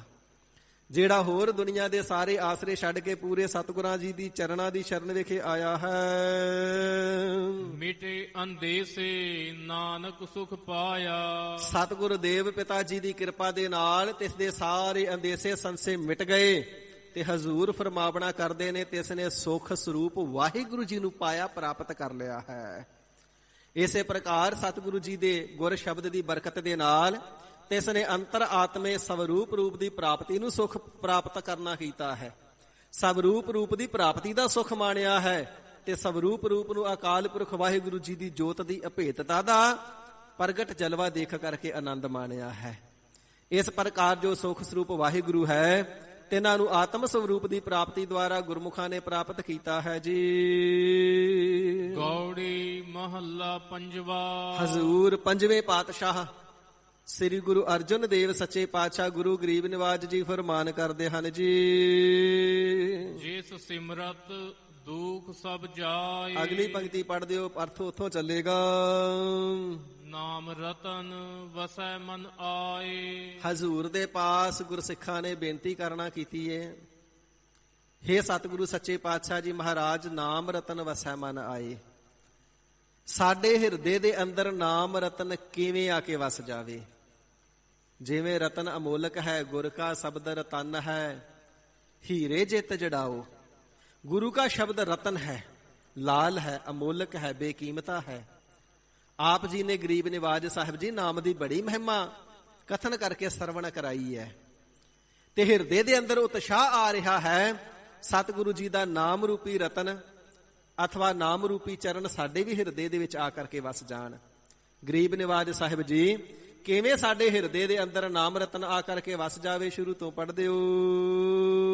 ਜਿਸ ਸਿਮਰਤ ਦੁਖ ਸਭ ਜਾਏ। ਤੇ ਫਿਰ ਜਿਸ ਨਾਮ ਰੂਪੀ ਰਤਨ ਨੂੰ ਜਪ ਕਰਕੇ ਸਿਮਰ ਕਰਕੇ ਸਿਮਰਦਿਆਂ ਸਾਡੇ ਹਿਰਦੇ ਦੀਆਂ ਸਾਰੀਆਂ ਚਿੰਤਾ ਇਤਿਆਦਿਕ ਕਲੇਸ਼ ਮਿਟ ਜਾਣ, ਮੁੱਕ ਜਾਣ। ਇਸੇ ਪ੍ਰਕਾਰ ਜਿਸ ਸਿਮਰਤ ਦੁਖ ਸਭ ਜਾਏ। ਜਿਸ ਨਾਮ ਰੂਪੀ ਰਤਨ ਨੂੰ ਸਿਮਰਦਿਆਂ ਗਰੀਬ ਨਿਵਾਜ ਸਾਹਿਬ ਜੀ ਸਾਡੇ ਜੰਮਣ ਮਰਨ ਦੇ ਸਾਰੇ ਦੁੱਖ ਮਿਟ ਜਾਣ, ਸਾਡਾ ਆਵਾਗਾਉਣ ਦਾ ਚੱਕਰ ਵੀ ਮਿਟ ਜਾਵੇ। ਨਾਮ ਰਤਨ ਵਸੈ ਮਨ ਆਏ। ਐਸਾ ਬੇਸ਼ਕੀਮਤਾ ਅਮੋਲਕ ਹਰੀ ਪਰਮਾਤਮਾ ਜੀ ਦਾ ਨਾਮ ਸਾਡੇ ਹਿਰਦੇ ਦੇ ਵਿੱਚ ਆਏ, ਆ ਕਰਕੇ ਕਿਵੇਂ ਵਸੇ, ਕਿਵੇਂ ਨਿਵਾਸ ਕਰ ਜਾਵੇ ਜੀ। ਗਰੀਬ ਨਿਵਾਜ ਕਿਰਪਾਲਤਾ ਕਰਕੇ ਉਪਦੇਸ਼ ਬਖਸ਼ੋ। ਜਪ ਮਨ ਮੇਰੇ ਗੋਬਿੰਦ ਕੀ ਬਾਣੀ। ਤੇ ਗਰੀਬ ਨਿਵਾਜ ਸਤਿਗੁਰੂ ਸੱਚੇ ਪਾਤਸ਼ਾਹ ਜੀ ਉੱਤਮ ਬਖਤਾ ਨੇ। ਜਿਹੜਾ ਉੱਤਮ ਬਖਤਾ ਹੁੰਦਾ ਹੈ, ਉਪਦੇਸ਼ ਆਪਣੇ ਮਨ ਦੇ ਪ੍ਰਥਾਏ ਕਰਦਾ ਹੈ, ਪਰ ਐਵੇਂ ਪ੍ਰਵਚਨ ਸੁਣਾਉਂਦੇ ਨੇ ਜਿਵੇਂ ਸਾਰਿਆਂ ਨੂੰ ਸਮਝ ਲੱਗ ਜਾਵੇ। ਹਜ਼ੂਰ ਜੀ ਉੱਤਮ ਸ੍ਰੇਸ਼ਟ ਬਖਤਾ ਨੇ, ਆਪਣੇ ਮਨ ਦੇ ਪ੍ਰਥਾਏ ਬਚਨ ਕਰਨਾ ਕਰਦੇ ਨੇ। ਹੇ ਮੇਰਿਆ ਮਨਾ, ਗੋਬਿੰਦ ਜੀ ਦੀ, ਵਾਹਿਗੁਰੂ ਜੀ ਦੀ, ਪਰਮਾਤਮਾ ਜੀ ਦੀ ਬਾਣੀ ਦੁਆਰਾ ਤਿਸ ਦੇ ਨਾਮ ਨੂੰ ਜਪਣਾ ਕਰ। ਸੋ ਇਸੇ ਪ੍ਰਕਾਰ ਜਪ ਮਨ ਮੇਰੇ ਗੋਬਿੰਦ ਕੀ ਬਾਣੀ। ਮਨ ਤੋਂ ਦੂਸਰਾ ਅਰਥ ਲੈਣਾ ਹੈ ਸਾਧ ਸੰਗਤ ਜੀ ਪਿਆਰਾ। ਹੇ ਮੇਰੇ ਪਿਆਰੇ, ਹੇ ਸਾਡੇ ਪਿਆਰਿਓ ਗੁਰਸਿੱਖੋ, ਗੋਬਿੰਦ ਜੀ ਨੂੰ ਤਿਸ ਬ੍ਰਹਮ ਰੂਪੀ ਬਾਣੀ ਦੇ ਦੁਆਰਾ ਜਪਣਾ ਕਰੋ। ਬਾਣੀ ਬ੍ਰਹਮ ਰੂਪ ਹੈ, ਨਿਰੰਕਾਰ ਰੂਪ ਹੈ। ਵਾਹੋ ਵਾਹੋ ਬਾਣੀ ਨਿਰੰਕਾਰ ਹੈ। ਨਿਰੰਕਾਰ ਜੀ ਦਾ ਸਰੂਪ ਜੋ ਗੁਰਬਾਣੀ ਹੈ, ਪਿਆਰਿਓ ਇਸ ਗੁਰਬਾਣੀ ਦੁਆਰਾ ਜਪਣਾ ਕਰੋ। ਇਸੇ ਪ੍ਰਕਾਰ ਜਪ ਮਨ ਮੇਰੇ ਗੋਬਿੰਦ ਕੀ ਬਾਣੀ। ਆਵਹੁ ਸਿੱਖ ਸਤਿਗੁਰੂ ਕੇ ਪਿਆਰਿਓ, ਗਾਵਹੁ ਸੱਚੀ ਬਾਣੀ। ਬਾਣੀ ਤਾਂ ਗਾਵਹੁ ਗੁਰੂ ਕੇਰੀ, ਬਾਣੀਆਂ ਸਿਰ ਬਾਣੀ। ਸੋ ਤੀਸਰਾ ਅਰਥ ਮਨ ਦਾ ਲੈਣਾ ਹੈ ਭਾਈ। ਹੇ ਮੇਰੇ ਭਾਈ, ਹੇ ਮੇਰੇ ਭਰਾਤਾ ਜੀਓ, ਹੇ ਸਾਡੇ ਵੀਰ ਜੀਓ, ਗੋਬਿੰਦ ਹਰੀ ਅਕਾਲ ਪੁਰਖ ਵਾਹਿਗੁਰੂ ਜੀ ਦੇ ਗੁਣਾਂ ਨੂੰ ਸਤਿਗੁਰੂ ਜੀ ਦੇ ਸ਼੍ਰੀ ਕੰਠ ਚੋਂ ਉਚਾਰਨ ਕੀਤੀ ਹੋਈ ਅੰਮ੍ਰਿਤ ਗੁਰਬਾਣੀ ਦੁਆਰਾ ਜਪਣਾ ਕਰੋ। ਗੁਰਬਾਣੀ ਦੁਆਰਾ ਤੇ ਹਰੀ ਅਕਾਲ ਪੁਰਖ ਵਾਹਿਗੁਰੂ ਜੀ ਦਾ ਜਪ ਕਰੋ ਤਿਸ ਦੀ ਸਿਫਤ ਸਲਾਹ ਕਰਨਾ ਕਰੋ। ਸਾਧੂ ਜਨ RAM ਰਸਨ ਵਖਾਣੀ। ਸਾਧੂ ਜਨਾਂ ਨੇ, ਮਹਾਤਮਾ ਜਨਾਂ ਨੇ ਇਸ ਰਸਦਾਇਕ ਗੁਰਬਾਣੀ ਨੂੰ ਰਸ ਲੈ ਕਰਕੇ ਆਪਣੀ ਰਸਨਾ ਦੁਆਰਾ ਵਖਾਣੀ ਵਖਿਆਨ ਕੀਤਾ ਹੈ। ਸਾਧੂ ਸ੍ਰੇਸ਼ਟ ਸਤਿਗੁਰੂ, ਸ੍ਰੇਸ਼ਟ ਸਤਿਗੁਰੂ ਸੱਚੇ ਪਾਤਸ਼ਾਹ ਮਹਾਰਾਜ ਗਰੀਬ ਨਿਵਾਜ ਜੀ ਨੇ ਇਸ ਨੂੰ ਗੁਰਮੁਖੀ ਭਾਸ਼ਾ ਦੇ ਵਿੱਚ ਆਪਣੀ ਪਵਿੱਤਰ ਰਸਨਾ ਤੋਂ ਉਚਾਰਨਾ ਕੀਤਾ ਹੈ। ਗੁਰਮੁਖੀ, ਜੋ ਗੁਰੂ ਕੇ ਮੁਖ ਤੋਂ ਉਚਾਰਨ ਹੋਈ ਭਾਸ਼ਾ ਹੈ। ਇਸ ਪ੍ਰਕਾਰ ਸਾਧੂ ਜਨ ਰਸਨ, ਸਾਧੂ ਜਨਾਂ ਨੇ ਸ੍ਰੇਸ਼ਟ ਸਤਿਗੁਰੂ ਸਾਹਿਬਾਨਾਂ ਜੀ ਨੇ ਆਪਣੀ ਰਸਨਾ ਦੇ ਨਾਲ ਗੁਰਬਾਣੀ ਨੂੰ ਉਚਾਰਨਾ ਕੀਤਾ ਹੈ। ਗੁਰ ਰਸਨਾ ਅੰਮ੍ਰਿਤ ਬੋਲਦੀ ਹਰ ਨਾਮ ਸੁਹਾਵੀ। ਸਤਿਗੁਰੂ ਜੀ ਨੇ ਆਪਣੀ ਪਵਿੱਤਰ ਰਸਨਾ ਤੋਂ ਇਸ ਗੁਰਬਾਣੀ ਨੂੰ ਉਚਾਰਨਾ ਕੀਤਾ ਹੈ। ਇਸੇ ਹੀ ਪ੍ਰਕਾਰ ਸਾਧੂ ਜਨ RAM ਰਸਨ ਵਖਾਣੀ। ਜਿਹੜੇ ਸਾਧੂ ਜਨ ਹਨ ਜਿਨ੍ਹਾਂ ਨੇ ਸਾਧਨਾ ਕੀਤੀ ਜੀ, ਸਾਧਨਾ ਕਿਹੜੀ ਕੀਤੀ? ਰਸਨ ਵਖਾਣੀ। ਜਦੋਂ ਅੰਮ੍ਰਿਤ ਗੁਰਬਾਣੀ ਨੂੰ ਆਪਣੀ ਰਸਨਾ ਦੇ ਨਾਲ ਤਿੰਨਾਂ ਨੇ ਵਖਿਆਨ ਕਰਨਾ ਕੀਤਾ, ਤਿੰਨਾਂ ਦੇ ਸਾਰੇ ਸਾਧਨ ਸੰਪੰਨ ਹੋ ਗਏ। ਭਾਵ ਸਾਰੇ ਸਾਧਨ ਸੰਪੰਨ ਹੋਣ ਦਾ ਤਿੰਨਾਂ ਨੂੰ ਮਹਾਤਮ ਪ੍ਰਾਪਤ ਹੋ ਗਿਆ। 68 ਤੀਰਥਾਂ ਦੇ ਇਸ਼ਨਾਨ ਦਾ ਮਹਾਤਮ ਵੀ ਪ੍ਰਾਪਤ ਹੋ ਗਿਆ। ਸਾਰੇ ਪੁੰਨ ਦਾ, ਦਾਨ ਦਾ, ਜਪ ਦਾ, ਤਪ ਦਾ, ਤਪੱਸਿਆ ਦਾ ਸਾਰੇ ਫਲ ਸਹਿਜ ਹੀ ਪ੍ਰਾਪਤ ਹੋ ਗਏ। ਜਿਸ ਵੇਲੇ ਸਾਧੂ ਜਨਾਂ ਨੇ ਮਨ ਨੂੰ ਸਾਧ ਕਰਕੇ, ਭਾਵ ਹਿਰਦੇ ਦੇ ਪਿਆਰ ਕਰਕੇ ਰਸਨ ਵਖਾਣੀ, ਇਸ ਅੰਮ੍ਰਿਤ ਗੁਰਬਾਣੀ ਨੂੰ ਆਪਣੀ ਰਸਨਾ ਦੇ ਨਾਲ ਵਖਿਆਨ ਕਰਨਾ ਕੀਤਾ। ਇਸੇ ਪ੍ਰਕਾਰ ਸਾਧੂ ਜਨ RAM ਰਸਨ ਵਖਾਣੀ। ਸੋ ਗਰੀਬ ਨਿਵਾਜ ਸਾਹਿਬ ਜੀ ਇਸ ਗੁਰਬਾਣੀ ਨੂੰ ਕਿੰਨਾ ਨੇ ਜਪਿਆ ਹੈ। ਤੇ ਸਾਹਿਬ ਜੀ ਫਰਮਾਨ ਕਰਨਾ ਕਰਦੇ ਨੇ, ਜਿਹੜੇ ਪ੍ਰਮਾਤਮਾ ਜੀ ਦੇ ਸਾਧੂ ਨੇ ਨਾ, ਪ੍ਰਮਾਤਮਾ ਜੀ ਦੇ ਪਿਆਰੇ ਸ਼ਾਂਤ ਆਤਮਾ ਵਾਲੇ ਮਹਾਤਮਾ ਨੇ, ਉਹਨਾਂ ਨੇ RAM ਜੀ ਦੀ, ਵਾਹਿਗੁਰੂ ਜੀ ਦੀ ਉਸਤਤ ਰੂਪੀ ਗੁਰਬਾਣੀ ਨੂੰ ਆਪਣੀ ਰਸਨਾ ਦੇ ਨਾਲ ਵਖਿਆਨ ਕੀਤਾ ਹੈ, ਜਪਿਆ ਹੈ। ਜਿਸ ਗੁਰਬਾਣੀ ਨੂੰ ਬਾਬਾ ਬੁੱਢਾ ਸਾਹਿਬ ਜੀ ਵਰਗੇ ਸਾਧੂ ਨੇ, ਭਾਈ ਗੁਰਦਾਸ ਜੀ ਵਰਗੇ ਸਾਧੂ ਨੇ, ਭਾਈ ਸਾਲੋ ਜੀ ਵਰਗੇ ਸਾਧੂਆਂ ਨੇ ਆਪਣੀ ਰਸਨਾ ਦੇ ਨਾਲ ਜਪਿਆ ਹੈ। ਪਿਆਰਿਓ, ਤੁਸੀਂ ਵੀ ਐਸੀ ਗੁਰਬਾਣੀ ਨੂੰ ਰਸਨਾ ਦੇ ਨਾਲ ਰਸ ਲੈ ਕਰਕੇ ਜਪਣਾ ਕਰੋ। ਰਹਾਉ ਵਿਸ਼ਰਾਮ ਦੇ ਕਰਕੇ ਸਾਹਿਬ ਜੀ ਫਰਮਾਉਂਦੇ ਹਨ ਜੀ, ਇਕਸ ਬਿਨ ਨਾਹੀ ਦੂਜਾ ਕੋਏ। ਹਿਰਦੇ ਦੇ ਅੰਦਰ ਨਿਸ਼ਚਾ ਧਾਰਨ ਕਰਨਾ ਕਰੋ ਗੁਰਮੁਖੋ, ਇੱਕ ਹਰੀ ਅਕਾਲ ਪੁਰਖ ਵਾਹਿਗੁਰੂ ਜੀ ਤੋਂ ਬਿਨਾ ਕੋਈ ਜੀਵਨ ਦਾਤਾ ਨਹੀਂ ਹੈ। ਇੱਕ ਹਰੀ ਅਕਾਲ ਪੁਰਖ ਵਾਹਿਗੁਰੂ ਜੀ ਤੋਂ ਬਿਨਾ ਕੋਈ ਦਾਤਾ ਦੇਣ ਵਾਲਾ ਨਹੀਂ ਹੈ। ਵਾਹਿਗੁਰੂ ਜੀ ਦਾ ਤੇ ਪਾਵਨ ਸਰੂਪ ਹੀ ਐਸਾ, ਉਸ ਦੇ ਨਾਲ ਪਿਆਰ ਹੀ ਕਰੀਏ ਨਾ ਤੇ ਦਾਤਾਂ ਦੇ ਨਾਲ ਭੰਡਾਰੇ ਆਪੇ ਭਰ ਜਾਂਦੇ ਨੇ। ਜਾ ਕੇ ਪ੍ਰੇਮ ਪਦਾਰਥ ਪਾਈਐ, ਹੋਰ ਕੋਈ ਸਾਧਨ ਨਹੀਂ ਹੁੰਦਾ। ਵਾਹਿਗੁਰੂ ਜੀ ਦੇ ਨਾਲ ਪਿਆਰ ਕਰਨਾ, ਪ੍ਰੇਮ ਕਰਨਾ ਹੀ ਸ਼ੁਰੂ ਕਰ ਦਿਓ, ਸਾਰੇ ਪਦਾਰਥ ਪ੍ਰਾਪਤ ਹੋ ਜਾਂਦੇ ਨੇ। ਤੇ ਜਿਸ ਦੇ ਨਾਲ ਪਿਆਰ ਕੀਤੇ ਹੀ ਪਦਾਰਥ ਮਿਲ ਜਾਂਦੇ ਨੇ, ਤਾਂ ਉਹ ਚਰਣੀ ਚਿਤ ਲਾਈਐ। ਤੇ ਇਸ ਵਾਹਿਗੁਰੂ ਜੀ ਦੇ ਨਾਮ ਰੂਪੀ ਚਰਨਾਂ ਦੇ ਵਿੱਚ ਸਦਾ ਲਿਵ ਲਾਵਣਾ ਕਰੀਏ। ਇਸ ਕਰਕੇ ਨਿਸ਼ਚੇ ਦੇ ਸਹਿਤ ਧਾਰਨ ਕਰਨਾ ਕਰੋ, ਇੱਕ ਹਰੀ ਅਕਾਲ ਪੁਰਖ ਵਾਹਿਗੁਰੂ ਜੀ ਤੋਂ ਬਿਨਾ ਪਦਾਰਥਾਂ ਦਾ ਦਾਤਾ ਕੋਈ ਨਹੀਂ ਹੈ। ਇਸੇ ਪ੍ਰਕਾਰ ਇਕਸ ਬਿਨ ਨਾਹੀ ਦੂਜਾ ਕੋਏ। ਇਸ ਲੋਕ ਦੇ ਵਿੱਚ ਵੀ ਇੱਕ ਵਾਹਿਗੁਰੂ ਜੀ ਤੋਂ ਬਿਨਾ ਕੋਈ ਰਖਵਾਲਾ ਨਹੀਂ, ਤੇ ਪਰਲੋਕ ਦੇ ਵਿੱਚ ਵੀ ਉਸ ਸੱਚਾ ਦੀ ਮਾਨ ਮਹਿ ਪੱਲਾ ਨਾ ਪਕੜੈ ਕੋਏ। ਜਦੋਂ ਲੇਖਾ ਮੰਗਿਆ ਗਿਆ ਨਾ, ਤੇ ਕਿਸੇ ਨੇ ਤੇਰਾ ਸਾਥ ਨਹੀਂ ਦੇਣਾ ਹੈ, ਸਾਰਿਆਂ ਨੇ ਸਾਥ ਛੱਡ ਜਾਣਾ ਹੈ। ਇਹ ਤੇ ਪੂਰੇ ਸਤਿਗੁਰੂ ਜੀ ਐਸੇ ਸਾਧੂ ਨੇ, ਨਾਨਕ ਕੱਚੜਿਆਂ ਸਿਓ ਤੋੜ ਢੂੰਡ ਸੱਜਣ ਸੰਤ ਪੱਕਿਆ। ਦੁਨਿਆਵੀ ਕੱਚੇ ਮਿੱਤਰਾਂ ਦੇ ਨਾਲੋਂ, ਕੱਚੇ ਦੋਸਤਾਂ ਦੇ ਨਾਲੋਂ, ਕੱਚੇ ਸੰਬੰਧੀਆਂ ਦੇ ਨਾਲੋਂ ਸੰਬੰਧ ਤੋੜ ਕਰਕੇ ਨਾ, ਤੇ ਜਿਹੜੇ ਪੂਰੇ ਸੰਤ ਭਾਵ ਪੂਰੇ ਸਤਿਗੁਰੂ ਜੀ, ਪੱਕੇ ਸਤਿਗੁਰੂ ਜੀ, ਸੱਜੇ ਪੱਕੇ ਮਿੱਤਰ ਨੇ ਨਾ, ਤਿੰਨਾਂ ਨੂੰ ਲੱਭ ਲੈਣਾ ਕਰ, ਢੂੰਡ ਲੈਣਾ ਕਰ। ਓਏ ਜੀਵੰਦਾ ਵਿਛੜੇ, ਓਏ ਦੁਨਿਆਵੀ ਲੋਕ ਤਾਂ ਦੁਨੀਆਦਾਰੀ 'ਚ ਹੀ ਛੱਡ ਜਾਂਦੇ ਨੇ। ਪੈਸੇ ਕੋਲ ਨਾ ਰਹਿਣ, ਸਰੀਰ ਤੇ ਰੋਗ ਆ ਜਾਵੇ, ਕੋਈ ਵਿਪਤਾ ਪੈ ਜਾਵੇ, ਸਾਰੇ ਸਾਥ ਛੱਡ ਜਾਂਦੇ ਨੇ। 2-4 10 ਦਿਨ ਪਤਾ ਲੈਣ ਆਉਂਦੇ ਨੇ, ਫਿਰ ਨਹੀਂ ਕੋਈ ਬੋੜਦਾ। ਓਏ ਮੋਇਆ ਨਾ ਜਾਹੀ ਛੋੜ। ਪਰ ਓਏ ਜਿਹੜੇ ਪੱਕੇ ਸੰਤ ਪੂਰੇ ਸਤਿਗੁਰੂ ਸਾਹਿਬਾਨ ਜੀ ਨੇ ਨਾ, ਉਹ ਤੇ ਮਰਿਆਂ ਦਾ ਵੀ ਹੱਥ ਨਹੀਂ ਛੱਡਦੇ ਹਨ। ਸ਼ਰਨ ਪਿਆਂ ਦੀ ਲੱਜਾ ਰੱਖਦੇ ਨੇ। ਮਰਨ ਤੋਂ ਉਪਰੰਤ ਦਰਗਾਹ ਦੇ ਵਿੱਚ ਵੀ ਕਿਰਪਾਲਤਾ ਕਰਕੇ ਐਥੈ ਉਥੈ ਰਖਵਾਲਾ ਪ੍ਰਭ ਸਤਿਗੁਰ ਦੀਨ ਦਇਆਲਾ। ਲੋਕ ਅਤੇ ਪਰਲੋਕ ਦੇ ਵਿੱਚ ਦੀਨਤਾ ਦੇ ਉੱਪਰ ਦਇਆਲਤਾ ਕਰਨ ਵਾਲੇ ਸਤਿਗੁਰੂ ਜੀ ਰਖਵਾਲੀ ਕਰਦੇ ਨੇ। ਇਸੇ ਪ੍ਰਕਾਰ ਇਕਸ ਬਿਨ ਨਾਹੀ ਦੂਜਾ ਕੋਏ। ਇੱਕ ਹਰੀ ਪਰਮਾਤਮਾ ਜੀ ਤੋਂ ਬਿਨਾ ਗਰਭ ਜੂਨੀਆਂ ਤੋਂ ਬਚਾਉਣ ਵਾਲਾ ਕੋਈ ਨਹੀਂ। ਇਸੇ ਪ੍ਰਕਾਰ ਨਰਕਾਂ ਦੇ ਕਸ਼ਟ ਤੋਂ ਬਚਾਉਣ ਵਾਲਾ ਵੀ ਦੂਜਾ ਕੋਈ ਨਹੀਂ ਹੈ। ਜਾ ਕੀ ਦ੍ਰਿਸ਼ਟ ਸਦਾ ਸੁਖ ਹੋਏ। ਜਿਸ ਹਰੀ ਅਕਾਲ ਪੁਰਖ ਵਾਹਿਗੁਰੂ ਜੀ ਦੀ ਅੰਮ੍ਰਿਤ ਦ੍ਰਿਸ਼ਟੀ ਦੇ ਨਾਲ ਹੀ ਸਦਾ ਸੁਖ ਪ੍ਰਾਪਤ ਹੋ ਜਾਂਦਾ, ਸਦੀਵ ਕਾਲ ਦਾ, ਅਨੰਤ ਕਾਲ ਤੱਕ ਦਾ ਸੁਖ। ਸਤਿਗੁਰੂ ਅੰਗਦ ਦੇਵ ਸੱਚੇ ਪਾਤਸ਼ਾਹ ਮਹਾਰਾਜ ਗਰੀਬ ਨਿਵਾਜ ਜੀ ਜਿਸ ਵੇਲੇ ਸਿਮਰਨ ਤੋਂ ਸਮਾਧੀ ਤੋਂ ਉਥਾਨ ਹੋ ਕਰਕੇ ਆਉਂਦੇ ਨਾ, ਤੇ ਆਪ ਜੀ ਦੀ ਦ੍ਰਿਸ਼ਟੀ ਦੇ ਅੰਦਰ ਹੀ ਅੰਮ੍ਰਿਤ ਹੈ। ਜਿਸ ਦੇ ਉੱਪਰ ਦ੍ਰਿਸ਼ਟੀ ਪੈ ਜਾਂਦੀ ਸਾਰੇ ਰੋਗ ਤੇ ਇਸ ਦੇ ਦੂਰ ਹੋ ਜਾਂਦੇ। ਕਿੰਨੇ ਹੀ ਕੋੜੀ ਦੁਖੀਏ ਇਤਿਆਦਿਕ ਗਰੀਬ ਗੁਰਬੇ ਆਪ ਜੀ ਦੇ ਦਰ ਤੇ ਆ ਕੇ ਬੈਠੇ ਰਹਿੰਦੇ ਕਿ ਸਤਿਗੁਰੂ ਜੀ ਅੰਮ੍ਰਿਤ ਵੇਲੇ ਸਮਾਧੀ ਤੋਂ ਉਥਾਨ ਹੋ ਕਰਕੇ ਆਉਣਗੇ, ਦ੍ਰਿਸ਼ਟੀ ਪੈ ਜਾਵੇ ਤੇ ਰੋਗ ਮਿਟ ਜਾਣਗੇ। ਕਿੰਨਿਆਂ ਦੇ ਸਾਧ ਸੰਗਤ ਜੀ ਰੋਗ ਮਿਟ ਜਾਇਆ ਕਰਦੇ। ਇਸੇ ਪ੍ਰਕਾਰ ਸਤਿਗੁਰੂ ਸੱਚੇ ਪਾਤਸ਼ਾਹ ਮਹਾਰਾਜ ਜੀ ਦੀ ਦ੍ਰਿਸ਼ਟੀ ਦੇ ਅੰਦਰ ਅੰਮ੍ਰਿਤ ਹੈ ਨਾ। ਸੂਕੇ ਹਰੇ ਕੀਏ ਖਿਨ ਮਾਹੇ ਅੰਮ੍ਰਿਤ ਦ੍ਰਿਸ਼ਟ ਸੰਚ ਜੀਵਾਹੇ।